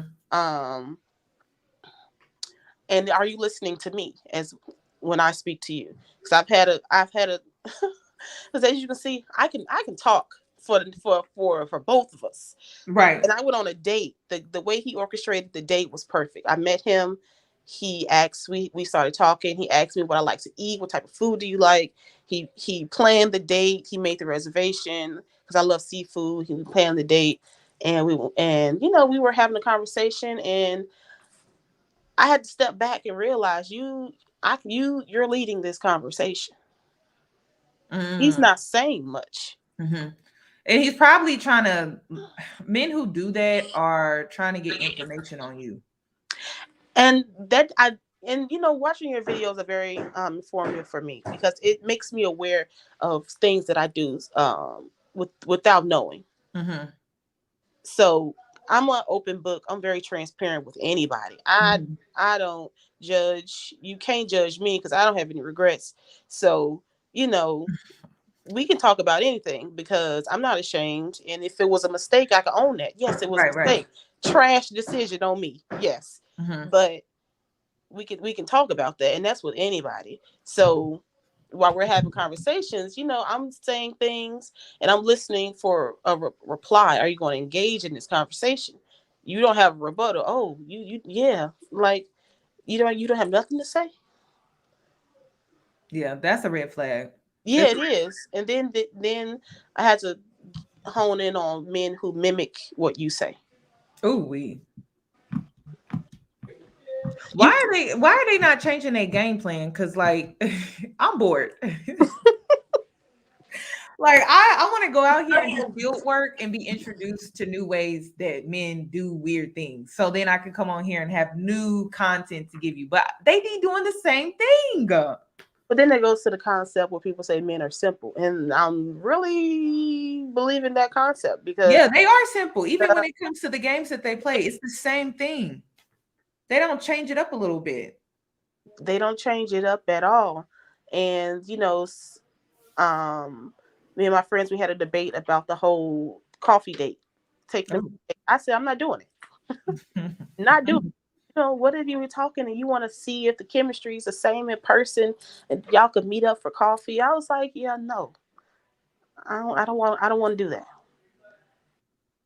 No.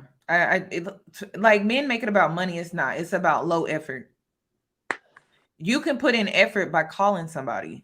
That's what you know what I mean? Consistently to get to know them, to see if, you know, the chemistry is there. Exactly. We got FaceTime. Our parents didn't have FaceTime. They had a phone line. And my two best friends, they don't like to talk on the phone. They're avid texters. That's crazy. If you text me something that I gotta, if you text me something I gotta send more than 2 sentences, I'm calling you. I'm not because I've always sucked at summarizing things. I don't know how to put this in 2 sentences. So listen, for calling somebody is free.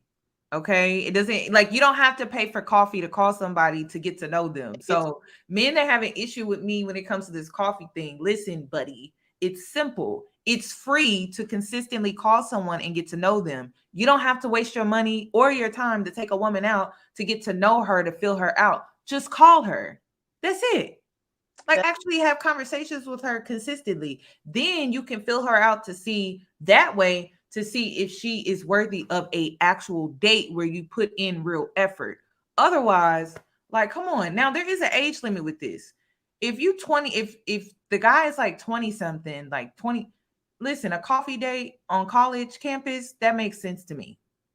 Yeah, because I was broke. All the low bars things that you can do are worth for when you were younger. Yeah.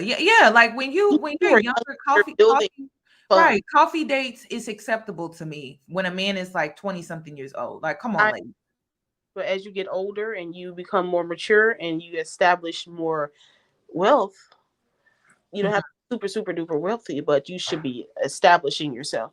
Right. A coffee date is no longer acceptable. I'm sorry. No. Not when he has his own job and his own apartment and his own car. Like, that's just lazy to me. Now, I did accept a coffee date after he took me out on several dates before that. And I'm like, yeah, let's go to the coffee shop. And it was a cool date, right? But not like up front. Like, no, I'm not accepting that. So it's steps, it's levels. I think women need to understand that it's levels, it's steps to it. So I don't know. But thank you, Melissa. Thank you for coming up here and sharing. You're welcome. You enjoy the rest of your day. You too. Before I bring on Mama Mia, I just want to say this. Do you ladies want me to do a video about sexual discipline and what was the other thing? Oh, being a virgin and being basically shamed for it? Because I'm ready to tell my story. I am ready to tell my story. I've been inspired. Now, the reason why I've been inspired is because every time like I make a video, right, holding men accountable, right? They always get in my comment section. They're like, you 304, you da da da. And it has been brought to my attention that men today don't know what it's like to meet a woman who has sexual discipline. Like they don't even know what that looks like. They and the reason why I want to talk about it is because I had sexual discipline at a time where sexual liberation was in its prime. I feel like sexual liberation is starting to die off, it's starting to decline because less and less young people, teens, are having sex, right? But my generation, millennials, right? This was like the prime of sexual liberation. You had women online talking about their whole phases in their sex stories. So it was normal to put yourself out there sexually and be loud and proud about it. That was when like the slut shaming walks were being created and women were becoming more comfortable within their sexuality and they're being loud and proud about it. And I still held on to my sexual discipline.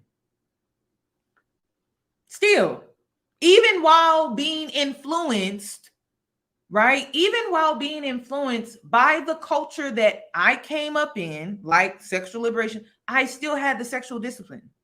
So I want to talk about that. And I want to talk about how I still held on to the sexual discipline while being shamed, which is ridiculous. Like I was being shamed, and made to feel bad about the fact that I did not want to fuck. I just didn't. I didn't trust nobody. And it's really that simple. Like I did not trust just anybody. Like men were out here just moving weird, just doing weird stuff. Just doing weird stuff. And so I just did not want to give into that. And I felt like that was liberating for me. Why? Let me explain why it was liberating. The reason why it was liberating was because growing up, people had marked me, and I have to say people had marked me as easy. So it was liberating for me not to give in to that. So it was more liberating to be like, ha, I'm not easy. Ha, I'm not. I'm about to make your life a living hell since you want to think that I'm easy. Since I'm easy, why can't you hit? Why didn't you hit? That's what was liberating for me. Why didn't you hit? I'm so easy. I'm a 304. Why didn't you hit, sir? Why didn't you hit? Why didn't you hit? You didn't even get to lick. That's insane. I want to know, why didn't you hit since I'm so easy? That was liberating for me. It wasn't the other way around, like, ooh, let me feed into what they're saying and liberate myself. No, it was like, I'm going to do the complete opposite of what you think I am, because that's more liberating to me. I don't know, like that. Yes, people, when you are a thicker girl, I cannot stress this enough. When you are a thicker girl and you're growing up thick and you're developing faster than your friends and things like that, they mark you as, oh, she's fast. Oh, she's easy. Oh, like, I'm trying to see what that's about. No, you're not. Like, no, you're not. What makes you think that? Why do you even feel entitled to even say some shit like that? I want to know. So it was more liberating for me to not have sex. Just me being honest. It was more liberating for me to not have sex during this time because people had already placed that on me before I was even ready. So I want to talk about that. I want to talk about that so bad, because I'm just like, who's easy? Who's easy? I've even had men make bets about me. Like, I've had men make bets about me. Out here losing bets. So let's really do it. That's why that one man, because this has been happening to me my whole life. That one man that was trying to like blast me because he didn't get to have sex with me. I'm like, sir, you really thought that just because we was hanging out that you was gonna be able to hit? In what world do you live in? Like, what universe do you live in? But see, he was judging me. This is the thing, ladies. When you're thicker, they judge you and think, oh, she gotta be easy. I gotta hit that. You're delusional. Like men are delusional. Some of them are delusional out here. Some of them are really delusional. But I get it. Like some of these girls be out here, they say one thing and they don't stand on it. They don't stand on it. They don't stand on it. They say one thing and then they go out here and they do the complete opposite. I'm not one of those girls. If I said it, I meant it. And if I meant it, then I did it. And it's just really that simple. So I don't know. Like I be noticing that. Like some of us stand on what we say. Like we don't just say it just to say it. We stand on what we say and we mean what we say. And you can try it, but it's not going to happen. And then some of us are very strong-minded. Like we're strong in the mind. We're not weak in the mind. We're not weak in the mind. So I don't get that. But yeah, I would say early 2000s and then just leading up to social media becoming, what it is today.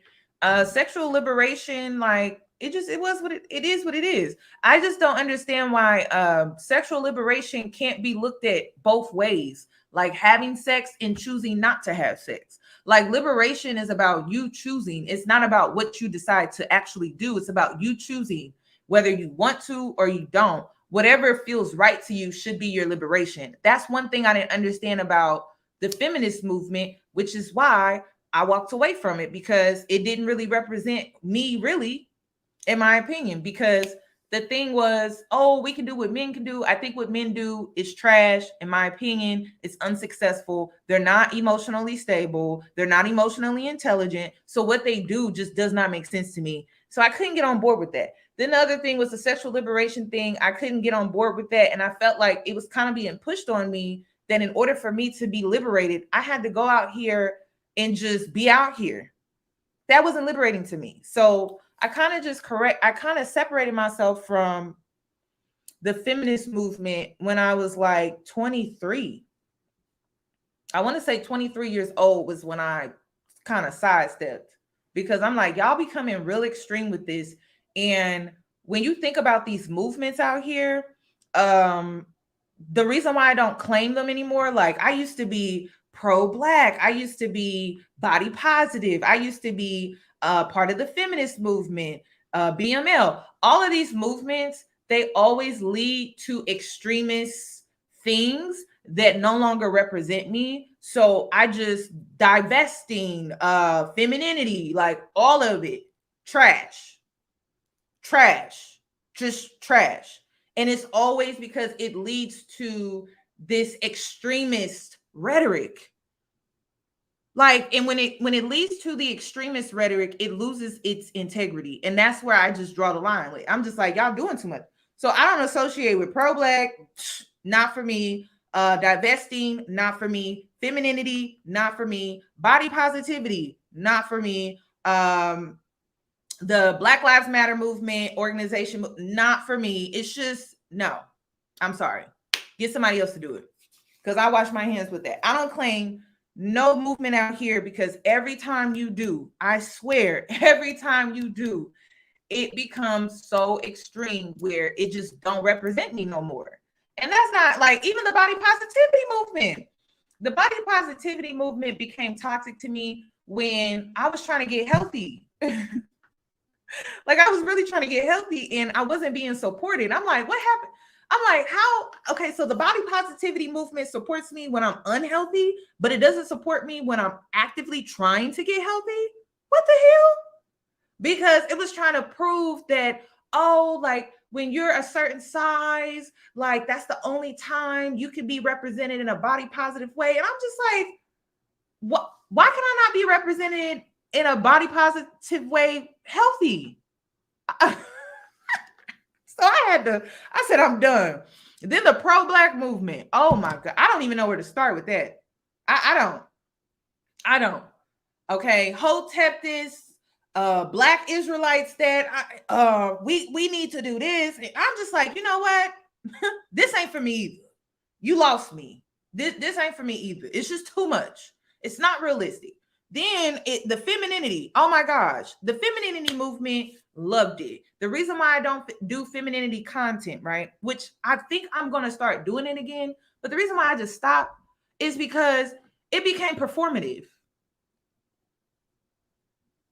That's not what I signed up for. I didn't sign up for performative femininity. What the hell is this? Like, I actually believed in it. I did, because when I tapped into my femininity, I just remember the day I was exhausted. I was tired. It was like I was fighting myself, and I was just tired of doing it. So I'm like, you know what? I'm going to try something different. I'm going to try something new. So I tapped into my femininity, tried to embrace my softer side, my feminine side, right? And I really did it for myself. And then it just turned into this sugar baby. Oh, I'm trying to get a man. I'm trying to get me a rich man. And it's just like, I'm exhausted. So that was another movement where I was like, no, I can't do it. I can't do it. Then the divestment movement, it was, oh, we're going to put white men on a pedestal. No, I'm not doing that. I grew up with white men. I dealt with racism. I actually have trauma in my childhood from dealing with racism from white men. The last thing I'm going to do is put them on a pedestal. Like, I'm not doing that shit. That's what you don't, and it's just like when it comes to these situations, right?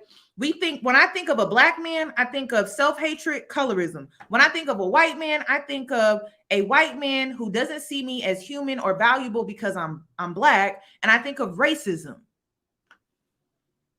I'm not putting any of these men on a pedestal. You know what I'm gonna do? I'm gonna put myself on a pedestal because that makes more sense to me.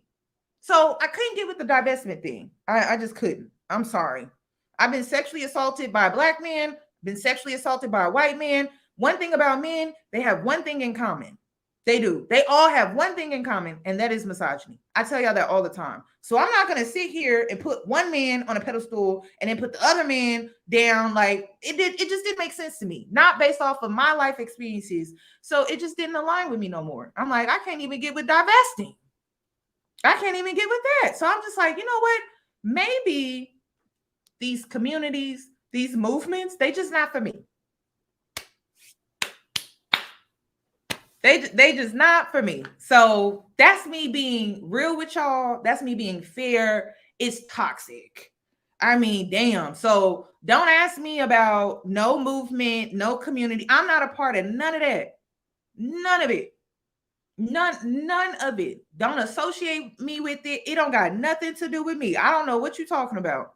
Because if you actually sit down and you have a conversation with me, we can go through the line about these movements and how toxic they are. The Black Lives Matter movement. Are you shocked that they were like stealing from the organization? Like the people that were running it, the people that started up and everything, they started stealing from the organization. No, it's not shocking. I wasn't shocked. I mean, damn, I started really thinking about it. I'm like, damn, when I was part of the church, right? I was part of church. They was doing all type of stuff in the church too. I said, why is it that every time I join an organization, a community, or a group of people, they be scheming, scamming, and doing weird stuff like that? And then that's what I'm saying. Like, even with the femininity movement, you started seeing women in the space that were not living according to what they were out here preaching. They was out here putting down. And then come to find out, they live a totally different lifestyle. One girl ended up going to jail for it. And I'm just like, you know what? I'm gonna just figure this out for myself. So that's where I'm at right now in my life. Like, I'm not listening to nobody for real. Like, figure it out for yourself. And I keep trying to tell y'all that, because even me, because I'm a listener. Like, I'm a listener too. It's not just you. I'm a listener, you're a listener. We're both taking in the same content, right? Okay, if I'm bold enough to tell you, like, yo, you know what? I would actually stop listening and I would go outside and get my own experiences, because even the people that are telling you what to do, how to live your life, they're not even living like that. So why they not living like that? Because life isn't that simple. It's complicated. Is that why? Probably. So I don't know. Yeah, pro-black is pro-black men. That was the reason why I really checked out of that situation. So it's just like you start to realize, like, within the movement, right? that not all of this stuff, it actually, there's some things in these movements where they become extreme, where it stops benefiting you. So I just stopped joining them. Like I'm not a part of no movement, no movement. And I always want you, like the people who actually watch me, understand that life is complicated and life is not like easy. Like Bliss, prime example, Bliss and Zach, right? Yes, she was a second choice. If Irina would have been who Zach wanted, right? He would have still been with her. Period, right? But life is not that simple, right? So even though Bliss was second choice, right? Irina was not for him, right? And so Bliss was like, you know what? I'm gonna put my pride aside because I know we had something real, and I'm gonna go with Zach, and I'm gonna be happy, and I'm gonna live my life, right? But according to the internet, she's his second choice. She was, right? But life is not that simple sometimes. It's not. So that's what I want my followers. That's what I want my followers to understand is life is not that simple. It's not as simple as these videos that we watch. It's not. It's not. Like life has so many like ups, downs, in betweens, and things like that. So it's just like you can't just be so adamant about how you're gonna handle something until you're actually in that situation. Like even with Bliss, I don't know how I would have handled that situation. I personally don't think I would have handled it as well as Bliss did, because I felt like she handled that situation with grace, with self-respect. I felt like she handled it very well, and she gave herself a real shot at love. I know a lot. I don't think I would have did that. I don't, because I would have just been so hung up on, it didn't work with Irina, so he want to come back and he want to be with me. I would have been on some stuff like that. Just being honest. So I don't know. I don't know. Mama Mia, I'm sorry, girl. I just went on that little tangent there for a sec. Did you want to add to this conversation? Can you hear me? Yes. Okay, awesome. Oh man, I feel like I have so much to say in so little time. But just to add to actually the conversation the topic that you were just speaking, the movement about, excuse me? The movements or sexual liberation? Yeah, like pretty much both. Just to add to that, so I've always been someone who kind of march to the beat of my own drums. I'm never easily influenced. I'm not a follower. Just growing up, like I've just never been that person. So I lost my virginity later, like I was almost 20. Okay. And which, like, I didn't care if everyone else was doing it, you know, like that's you, that's not me, you know, like like good for you that you're 13 and you spread your legs, like, do you want a cookie? Like, you know, so it would never really, I don't know, I just never been that person. So and you know, just to all the young girls out there, like do it at your own pace, you know, right. Don't let anyone pressure you to doing anything. And that even means with like drugs, alcohol, you know, obviously like have fun, you know, but just do everything in moderation, do it like at your own pace, your own time, whenever you're ready, you're comfortable, not because someone is pressuring you to do anything, you know, because you're going to look back and be like what the F, you know, and that's how you get in really bad situations, you know, like I said, with drugs or develop like, you know, addiction. But I would say this, when I was about 11 or 12 years old, I had a friend. We were really, really great friends, have been friends since like early elementary school. And one day I was in a car with her mom, her little like baby sister, who's probably like, 3 at that time, and her stepdad, which is her baby sister's dad. And we got a stop sign, and this guy who was in a vehicle right next to us just looked over, waved, and I waved back. Okay. You know, to me, it was just an innocent like interaction. And after that, we got home, whatever.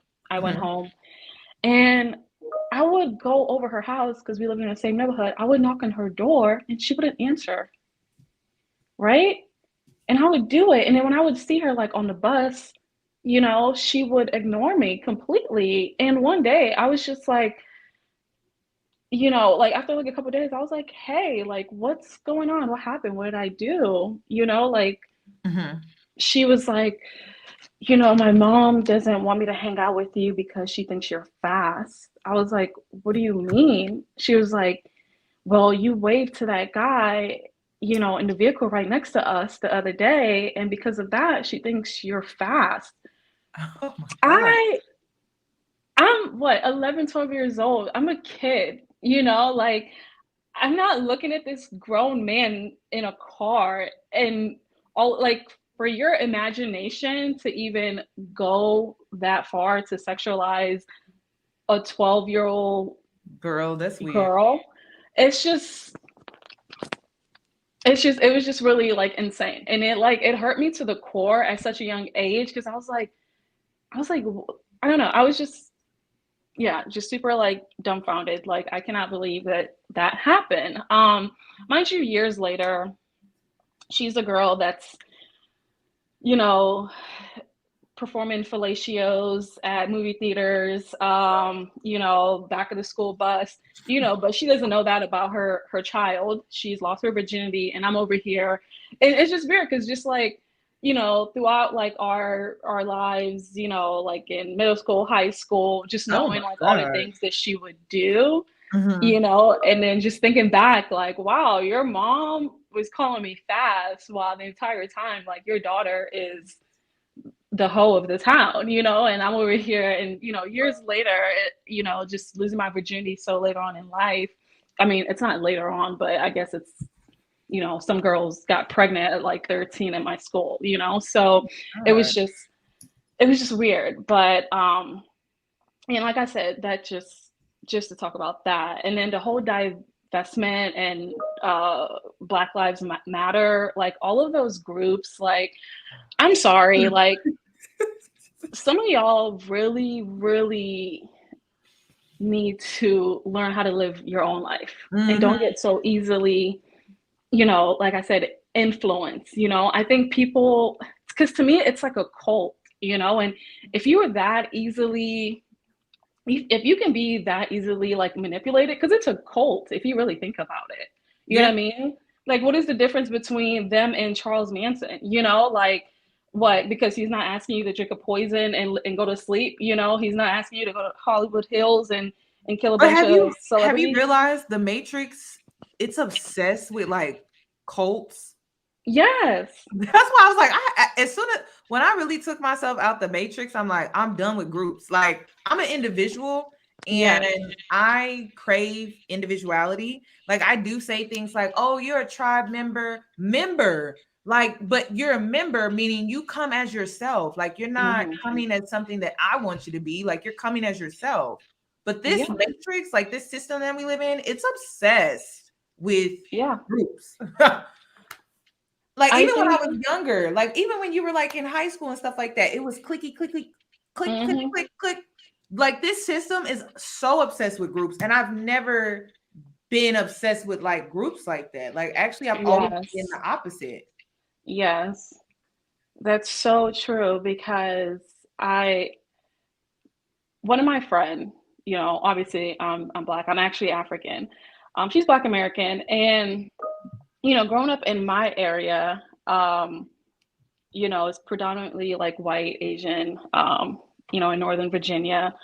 So growing up in that area, you know, I'm used to like a mixture of like different groups. So where I live now, I'm over here in Florida. And, you know, when we will go places, like I don't do well with just one group of people. Like if I walk in a building or a party and it's a bunch of, you know, Caucasians, I'm uncomfortable. If I walk in a place where it's a bunch of Black people, I'm uncomfortable. If I walk in a place where, as an African, and it's a bunch of Africans, I'm uncomfortable, right? The reason why is because I am all of that. You know what I mean? Right, So right. I like a mixture of culture and people because that's Right. who I am, you know, like yes, I'm black, but I'm African, but yet I speak well. And I know that's why people are like, oh, you're such a white girl. It's like, no, I'm just me, you know? So I get along with all nationalities, all groups. So I don't like being in just a place where it's just one group of people, you know? So but yeah, anyways, like I said, I think like people are just looking to belong nowadays. I think people are really dealing with mental, health issues. And I think, find themselves in these groups as a way for them to just belong, needing someone to kind of like lead them, especially, not to kind of really talk about the manosphere, but if you really think about it, like the reason why a lot of guys are so they follow these men so much is because men do need like leadership. You know what I mean? Right, right. Because back in the days, like not to say back in the days, but really back in the days, men are out there fighting wars, like they had a reason to live. They needed people to lead them. You know what I mean? That's why there's always, the whole alpha, of the pack. There's a pack, and they follow the alpha. So these manosphere men are the so-called alpha of the pack and they are following them. You know what I mean? Mm-hmm. So without that, I think a lot of men or just people in general are just really lost and they're just looking for a sense of belonging. And I really think that's just where all of this different groups, are coming from. Right. Sorry, I feel like I'm talking so much, but I just wanted to just kind of speak on that. But the whole Iyanna and what's his name, Jarrette, Lord, that's just, like I want to say, yeah, she was young and she wanted to be married. She saw the signs and she ignored them. You know what I mean? Early on, being a second choice, like, I'm sorry, I feel like that. Ooh. It's just a no. I feel like she shouldn't have went forth with it, but I get it. Maybe she was just trying to. I don't know. I just feel like she was He just really convinced her lost. though too. Like he convinced her. So off camera, on camera, off camera, he convinced her. Yeah. So Yeah. I don't know. Well, I've never been a second choice and had some man try to convince me I'm his one and only. I've never had that. So I can't really speak on that. yeah. No, I completely understand. But I wanted to read these 5 points because I read it under a comment, right? Can you hear me? Mm-hmm. Okay, I read it under a comment, and I just really want every woman to kind of really listen to these questions, right? And kind of reevaluate yourself because like when they say like the bar is in hell, like it's really in hell, right? So someone left a comment that says, I'm genuinely curious, ladies, how have men convinced y'all to do the following? Go 50-50 on bills, but will still be responsible for all of the domestic work and child, caring. 2, pay for half, on a date, but still open your legs at the end of the night. 3, give him the benefit of a marriage without the legal obligations. 4, blame the other woman when it's him that decided to go out and cheat. 5, accept him. Can I just is this the last point? Yes. Okay, go right ahead. 5, accept him being broke, useless, but you still have to be pretty with a great body. Okay, are you ready? Yes. Toxic feminism. Mm-hmm. Women don't want to talk about toxic feminism. Like, is all of feminism toxic? No, but toxic feminism has put us in a position where we are now modern slaves. Yeah. Toxic feminism. And we could get into who created it though. It wasn't black women. Yeah. We know who For some created it. It was reason. at home bored, didn't have nothing else to do, and they wanted to be outside doing something because they wanted to do something with themselves. We was already outside. So toxic feminism has put us in a position to where we are the slaves of this economy now. Like we are cooking, cleaning, birthing, making excuses for men, God, coddling them, God, like just it was us. Like we need to hold that, you know. Yeah. And I think the sooner we do, the better, because toxic feminism has put us in a position where we doing too much. Like way too much. That's why you have Black women out here who are like, oh, I'm taking a soft girl life, like I'm about to start my soft girl life, my soft girl era. Yeah, you should, because like toxic feminism has us doing like way too much. Yeah. I'm just the messenger. I know some of y'all gonna be mad at that one, but it's true. Yeah. No, I started noticing it when I was 23. I'm like, this does not benefit me. Like this, the sexual liberation didn't benefit me. The working and then also like doing housework, doing all the domestic work in the house, that was not benefiting me. So that's when I realized I was not a feminist, because I couldn't subscribe to everything. And when I feel like I can't subscribe to everything, I don't need to be a part of that group, you know? Yeah. So it's the same reason I don't consider myself a religious person. Like I can't get with the concept of religion in itself. Like it's very cult-like. So I don't know. Yeah. I don't know. No, It's a lot. Yeah, So no, I agree. I think, you know, everyone kind of just miss like the fundamental points and reason behind the whole feminist movement.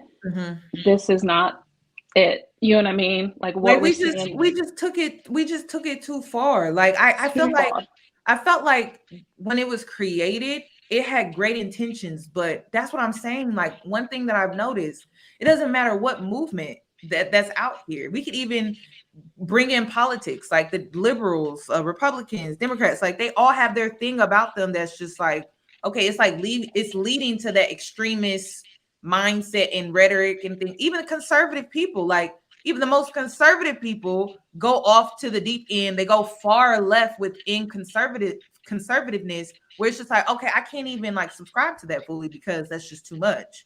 So I don't know. I don't even consider myself a liberal because I feel like some liberals take it too far. I'm just like, you know, I don't like the Matrix. I just don't subscribe to these groups. Yeah. They just don't represent me, because I could agree with it with conservative people, and then I could agree with liberals. I could agree with Democrats. You know, I could even agree with people who don't subscribe to either at all, and probably understand why they don't. It's like kind of like that. But feminism, like I said, it became toxic when we started doing too much. We started trying to do it all. We tried to live up to and keep up with what men are doing, while also holding true to what we are naturally supposed to do, like be nurturers. Like it just became too much. And I think that's what played us. So your whole list, if you really think about it, the list that you just read off, it leads back to toxic feminism. Yeah.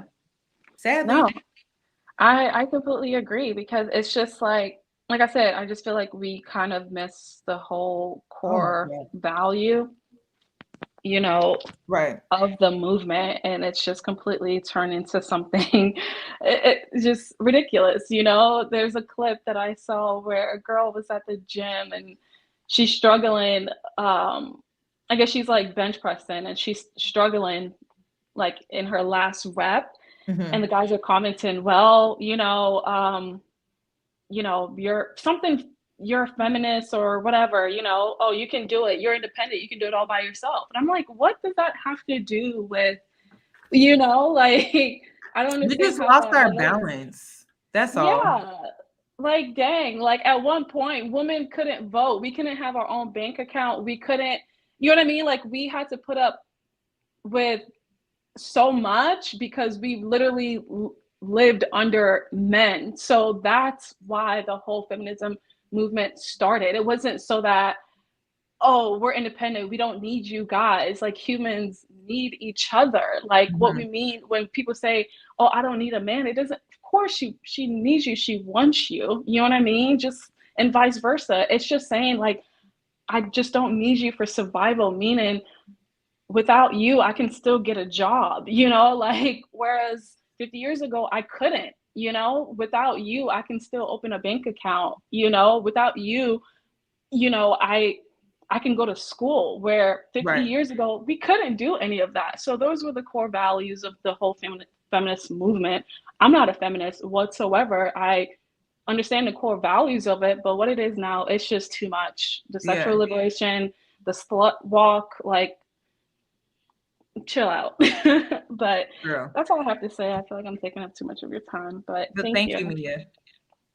I also want to add that, because some people were saying, oh, but like people want to belong. That's true, but like sometimes when it comes to these groups, I get you want to belong, but the way they want to accept you, that's what I don't agree with. It's not the sense of belonging.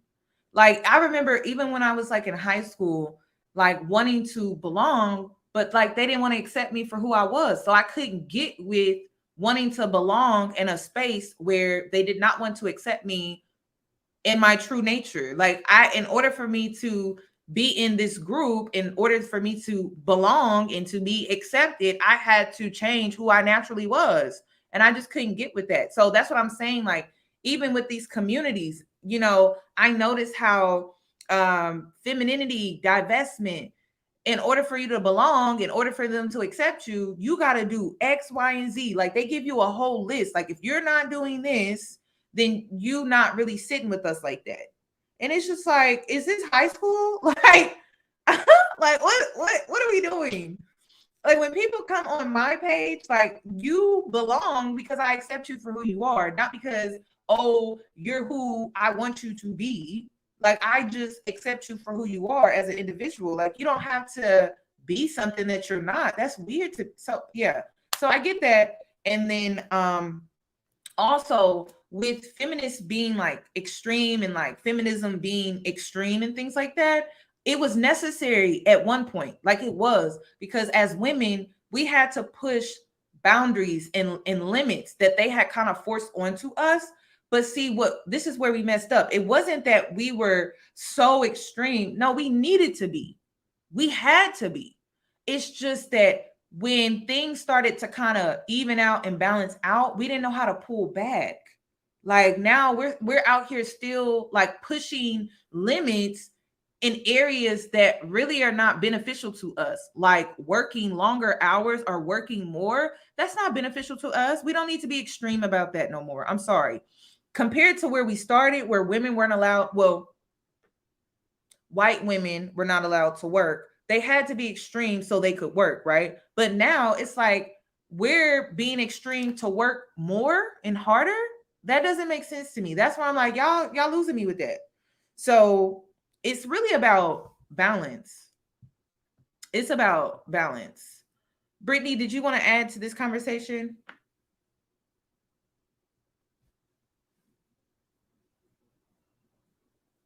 Okay, I don't know if she's still there. Dee, did you want to add to this conversation? Dia? Hi. Yes, ma'am. What would you like to add to this conversation?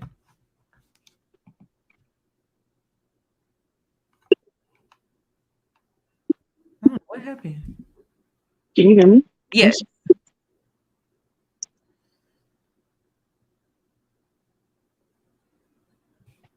Sorry. Oh, I'm sorry. I think I have like your video playing. Oh, okay. Can you hear me though? Yes, we can hear you. All right. I think that I'm 22. Okay. I feel like watching the world is a phenomenon that other people didn't have to see. You know what I mean? Like, that wasn't our reality before. So I think that we're in a unique position wherein we can see everything that's going on because of social media, and that we don't have a grounds for a base in our beliefs. Before religion, Before it was what society told you who you were going to be and what you were supposed to do. You know, it was television, Modern Family, watching the dynamics. That's where we built our like view. Especially as kids growing up. I'm an African who was raised in America. And my mother limited a lot of places I could go and things because she didn't know this country. And she didn't necessarily like Africa's dangerous in places, in some places. Like I'm Nigerian. So like there's some things that she watched growing up that she didn't want for me. And so she definitely limited my participation in it. So all I had was television and social media. And I think that we start building this belief. We watch women do these things online and we're like, is that who I need to be? Who am I? We don't know where we're going or what we're doing. We're just trying to belong. Sometimes I feel like we switch our identities a lot because we see something else and we're like, oh my gosh, this woman is doing so well. But I also think that we have this mindset of like, everyone's watching me. I feel like people are performative in a way. Like there's a camera on them or something at all times. And so we're like, I want you to meet my representative, but you don't necessarily have anything to back it up. It's like you heard something on YouTube, so that's who you are. The points that you're saying, you don't have a justification for it. So when we're like, we want men to do this and that, and we want society to treat us this way and that way, it's like, have you sat down and analyzed these beliefs? Because they're great talking points and it sounds nice, you know, like maybe like it could get you a couple likes on Instagram or whatever, YouTube. But I don't necessarily think that you know what the words that you're saying means sometimes. And I feel like when we go out into the world, people can see it when it falls apart. Like they're gonna hear it and they're gonna be like, wow, yes, positivity. They're gonna be like, yes, we should accept everyone for who they are because I wasn't accept or whatever reason. It sounds nice to say that, but why do you believe that? Like, where's this coming from? Because I think a lot of it was just what I was seeing growing up. Sometimes I'm realizing that I don't really have real views on things. I only repeat other people's talking points. Oh my gosh. I was just talking about this I said this in one of my lives.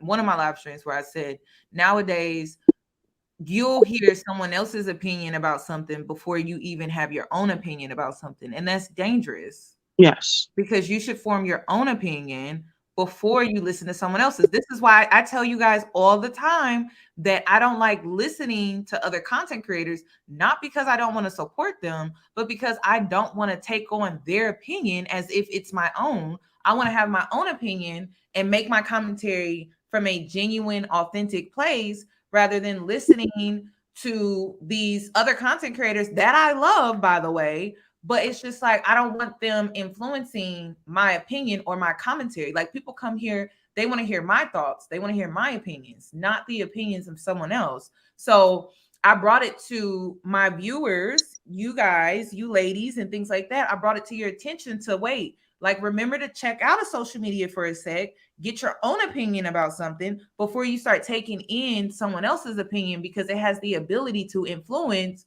your own opinion before you were even able to form your opinion. So you have to be careful with that. Yeah, so I think that's why we're having this. If you almost like we're speaking a language that we don't know how to speak in a way, like we are reading off of something and saying, yes, I know Spanish back and forth. I'm like, do you know Spanish back and forth? Is that like, because you're speaking Spanish, it sounds nice.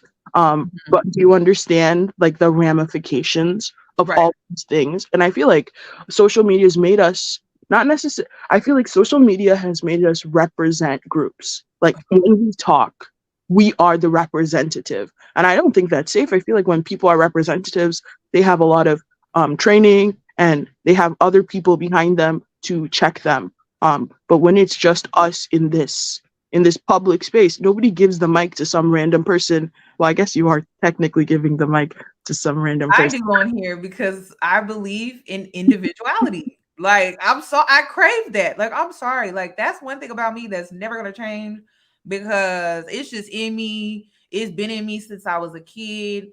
And I just never subscribed to groups. Like I never subscribed to groups because I believe in the outcaster, the reject, the underdog. Like, I believe in that because they tend to be underestimated, overlooked, but they have so much value. Like, they have so much worth. So, yes, me bringing on random people, yeah, because I don't know, like, you could bring something different to the table that I've never heard, I've never seen. And I like that because that was me. Like, I was the reject, like I was the outcaster, I was the underdog.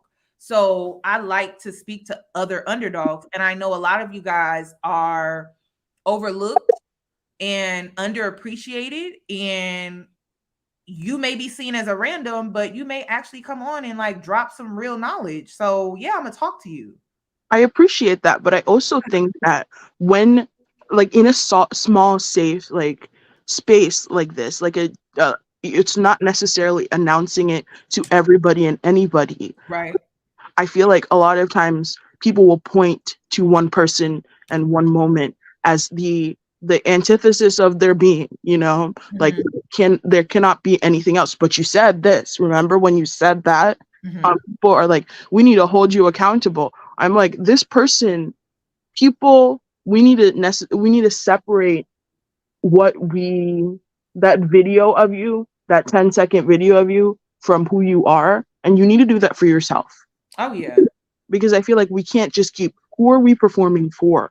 Maybe you need to not be on the internet if you are not sure and grounded. And maybe you do. Maybe you need other people to tell you and break the opinion so that you can see something else.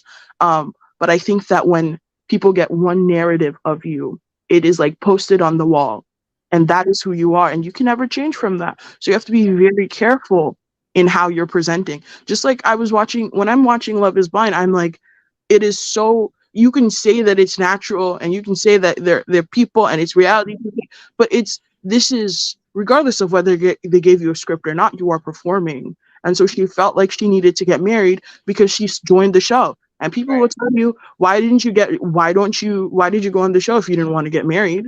Why you can't even make your marriage work out? I think that it's very dangerous to have like this one moment in someone's life, especially when they're tired or whatever Love is Blind is doing with the people. We keep seeing new things come out. Oh yeah. Girl, they getting sued right now.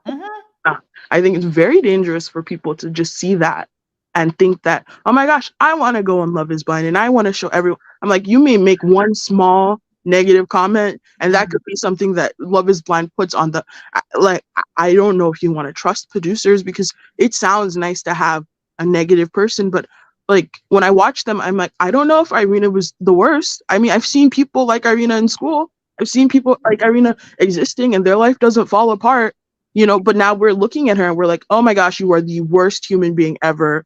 The internet will say, die, go. We don't need people like you. I think that's very dangerous for people because it's like everyone's had a moment like that. It just wasn't published on television. And we go through growing pains. That's part of being human. And we're losing that human aspect. We are now 10-second clips of ourselves and the words that we said at that moment. Like at 22, I don't necessarily think that I have all the knowledge. I don't think I have half the knowledge. You're bringing up a great point because I was asking my followers the other day. I said, so because of the Marshall situation, you know, he made those tweets. Irina did what she did. Do we and then people get canceled? Do we like they apologize? Do we like forgive them and like move on, or do we like hold this against them forever? Like what's her name? Christelle Michelle, I think her name, where she sung the national anthem, or she sung at Trump's, I think his inauguration or something. Like I forget what she did. She did something and she got canceled and she apologized, and like people are still holding that against her. And it's just like, are we allowed to not to like make our mistakes, own them, and then like move on and move past that? Or because this is the internet, like we're just gonna hold it against that person forever? I think the internet, I'm not a red pill person, but I do feel like we are in I feel like when it's almost like church. Yeah, I don't girl. church. That's how it's called life out here. Your representative is there, and if you are not fitting the label, if you are not the one who is, if you're not saying what the pastor likes or whoever is listening, everybody is judging you, and everybody has a view of what you're supposed to be and who you're supposed to be and what fits their idea of a churchgoer, a good Christian, or a good whatever religion you're in.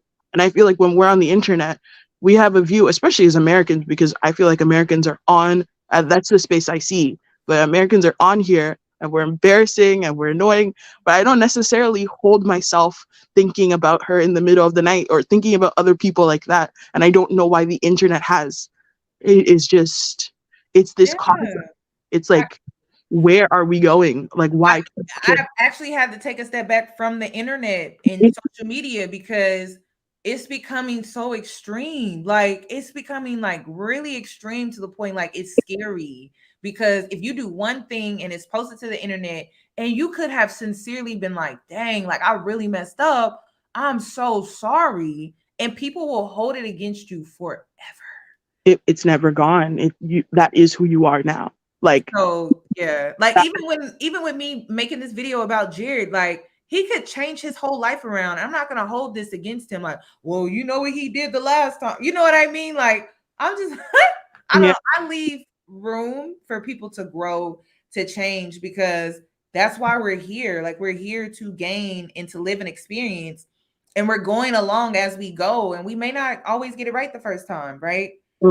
But that's it. I just don't like when people bullshit me though. That's where I draw the line. Like if you're trying to bullshit me, I'm gonna have a problem with that. But if you're like genuinely, actively changing and growing and stuff, I'm not gonna hold some stuff that you did 5 years ago, 10 years, even like 2 years ago. I'm not gonna hold that against you. I got better things to do with my time. Yeah, I think people need to really evaluate where they're spending. I feel like emotions and thoughts are like currency. And where are you spending that? You know, like who are you subscribing to? Who is living rent free in your mind right now?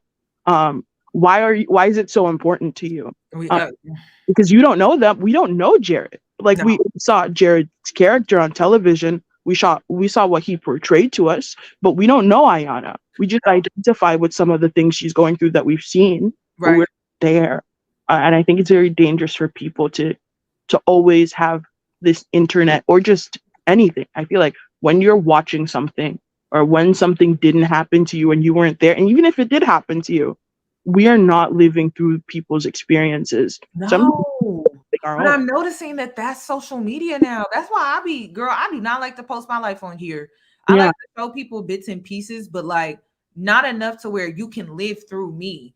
I was just on the other night and I posted this on my Instagram story. I don't know if you follow me on Instagram, but Micah posted a video of her and Paul, and it was something along the line. Let me see if I can pull it up right now. You should have saw the comments. They were a mess. But she said, and it was like a cute little video.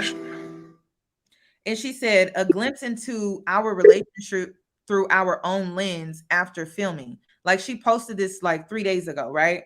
And you should see the comments. Like people are like, this is weird. Why would you post this? I'm like, girl, it's their life. What do you mean? They can do what they want to do.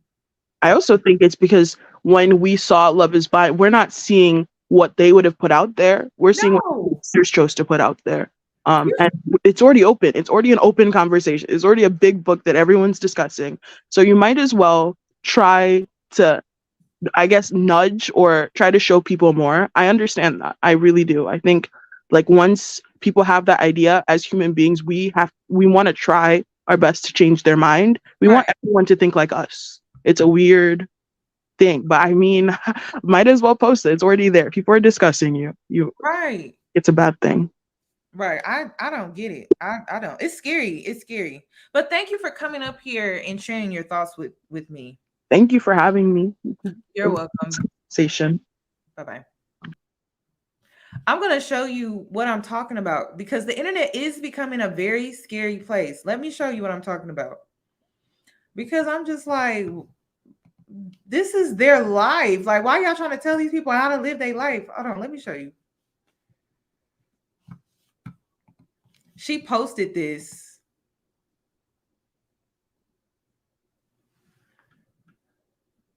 She said, a glimpse into our relationship through our own lens after filming.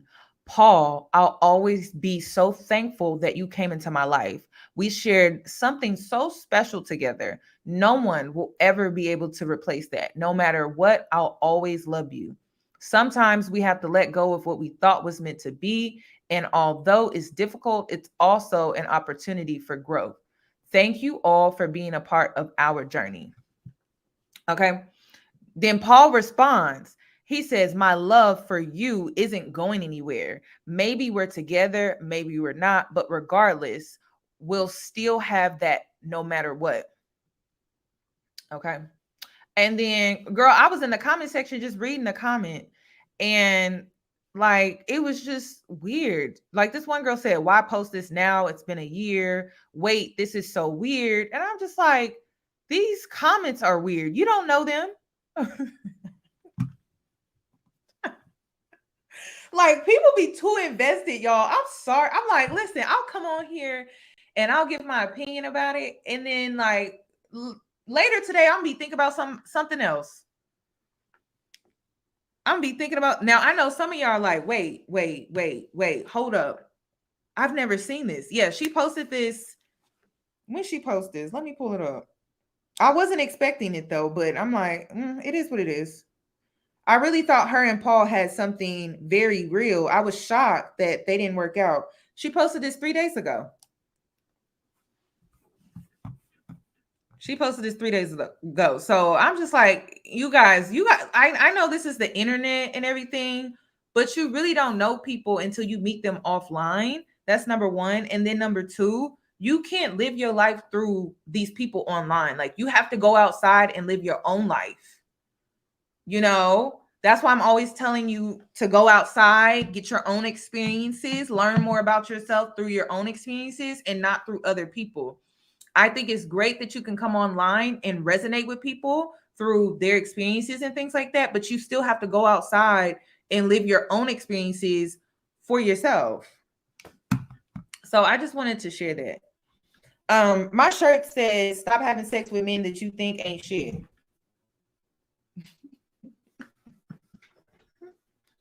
I know some of y'all gonna be mad about that. But yeah, I think this shirt really, for me, it represents when I see women who come online and they're blasting a man that they decided to have a baby with. If he wasn't shit and you knew he wasn't shit, why did you have a baby with him?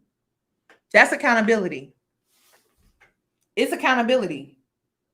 That this shirt is accountability. It says, stop having sex with men that you think ain't shit. Boom. Problem solved. You don't got nothing to worry about. If you think he ain't shit, don't have sex with him. Don't have a baby with him. That don't make sense. So I don't know. It's just, it is what it is. Like, it just doesn't make sense. Like, why would you have baby by a man that you brought it to our attention that he wasn't shit? And we didn't know that. You telling us that on the internet, we didn't know. So how did you get pregnant? Like, that doesn't make sense. He wasn't shit. So yeah, that's all I'm gonna say. So think twice. Like, I know it's like the culture now to blast men online, but I don't think some of you women understand how it makes you look as well. Because I be listening to some of these stories, like dating stories, just girls opening up about their relationship, and I'm just like, and you went back? Like,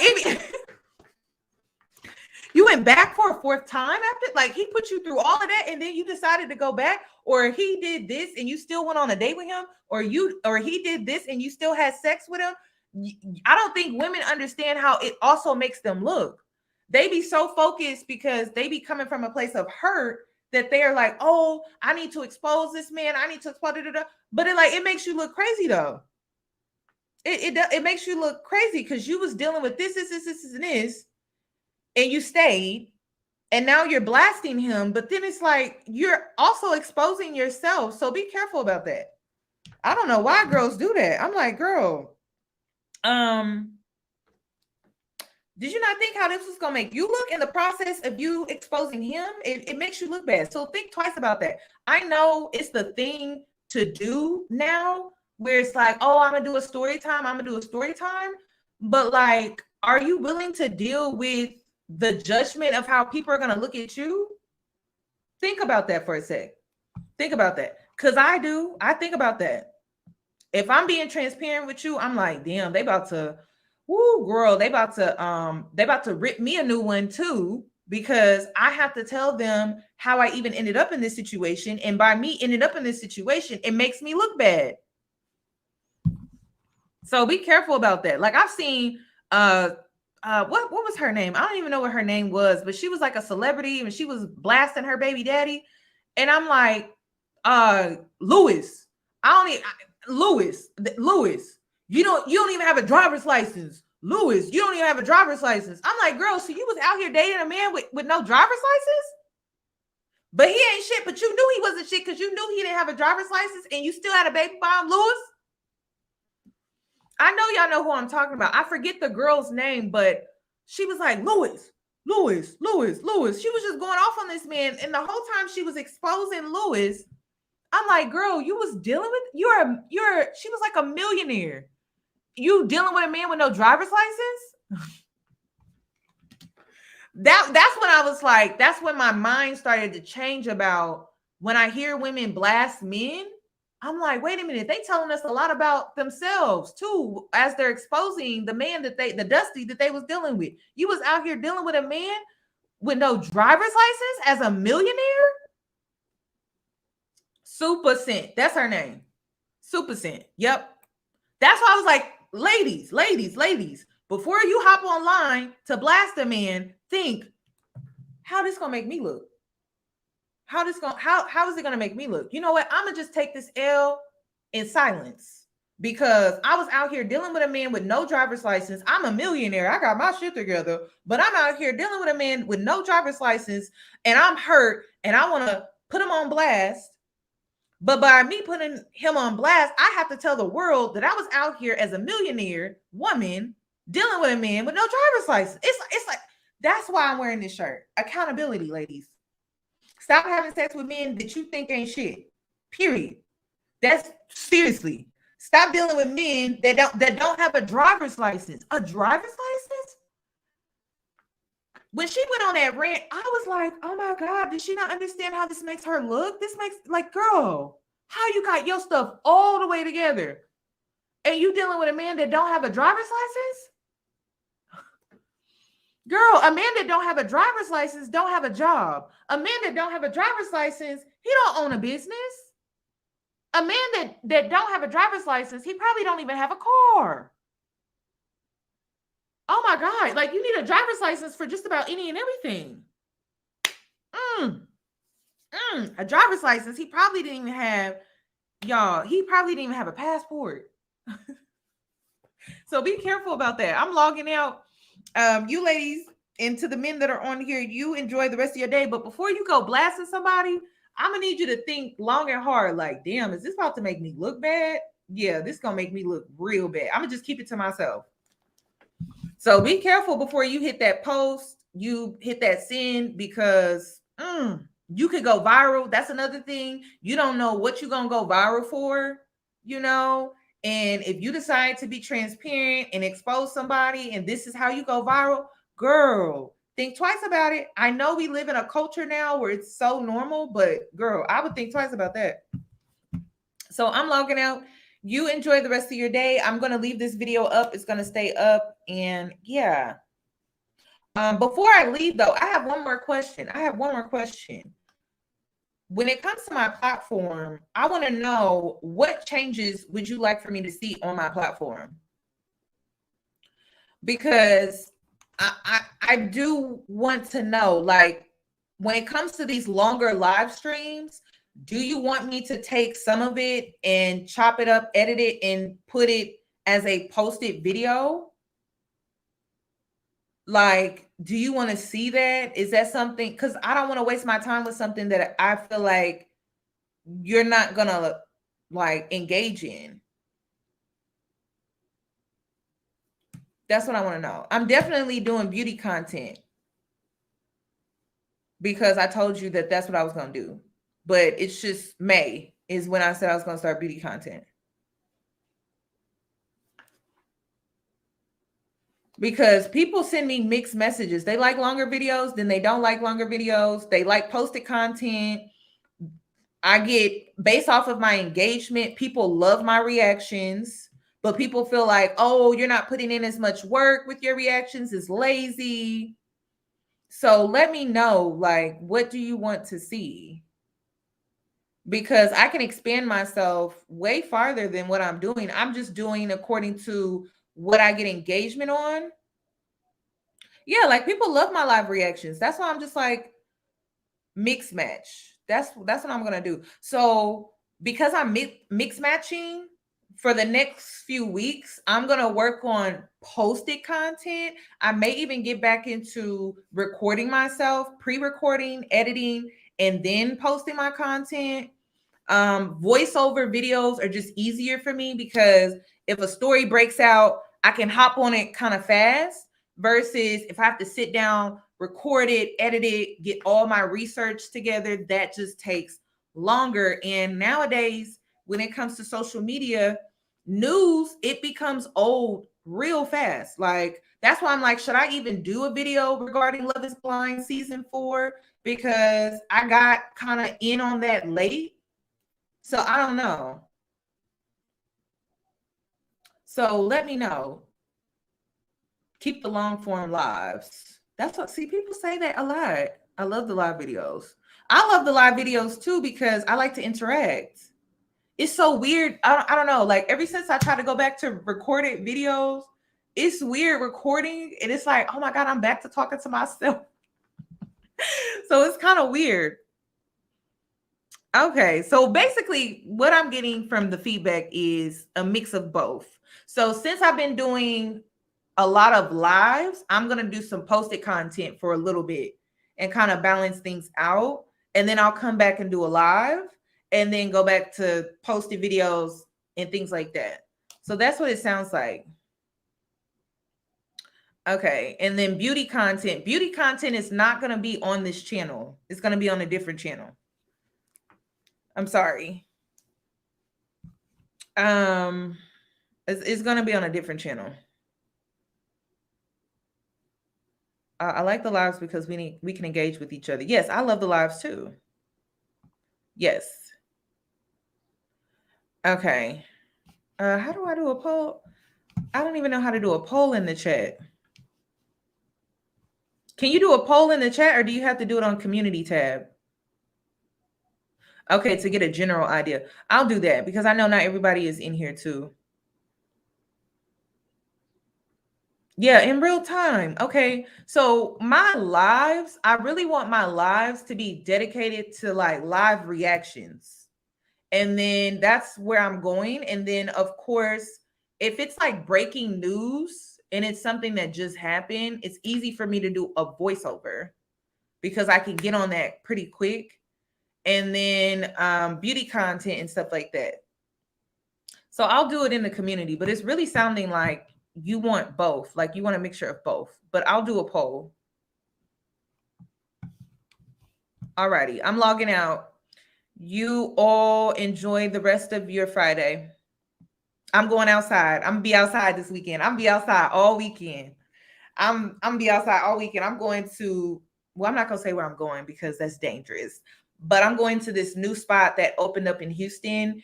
And then Saturday, I'm going to the park and I'm doing like a healing experience in the park.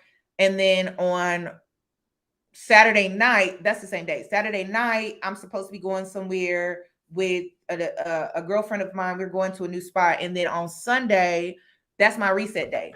So I hope you guys are going outside because I'm going to be outside. And maybe I'll see you. Maybe I'll see you outside.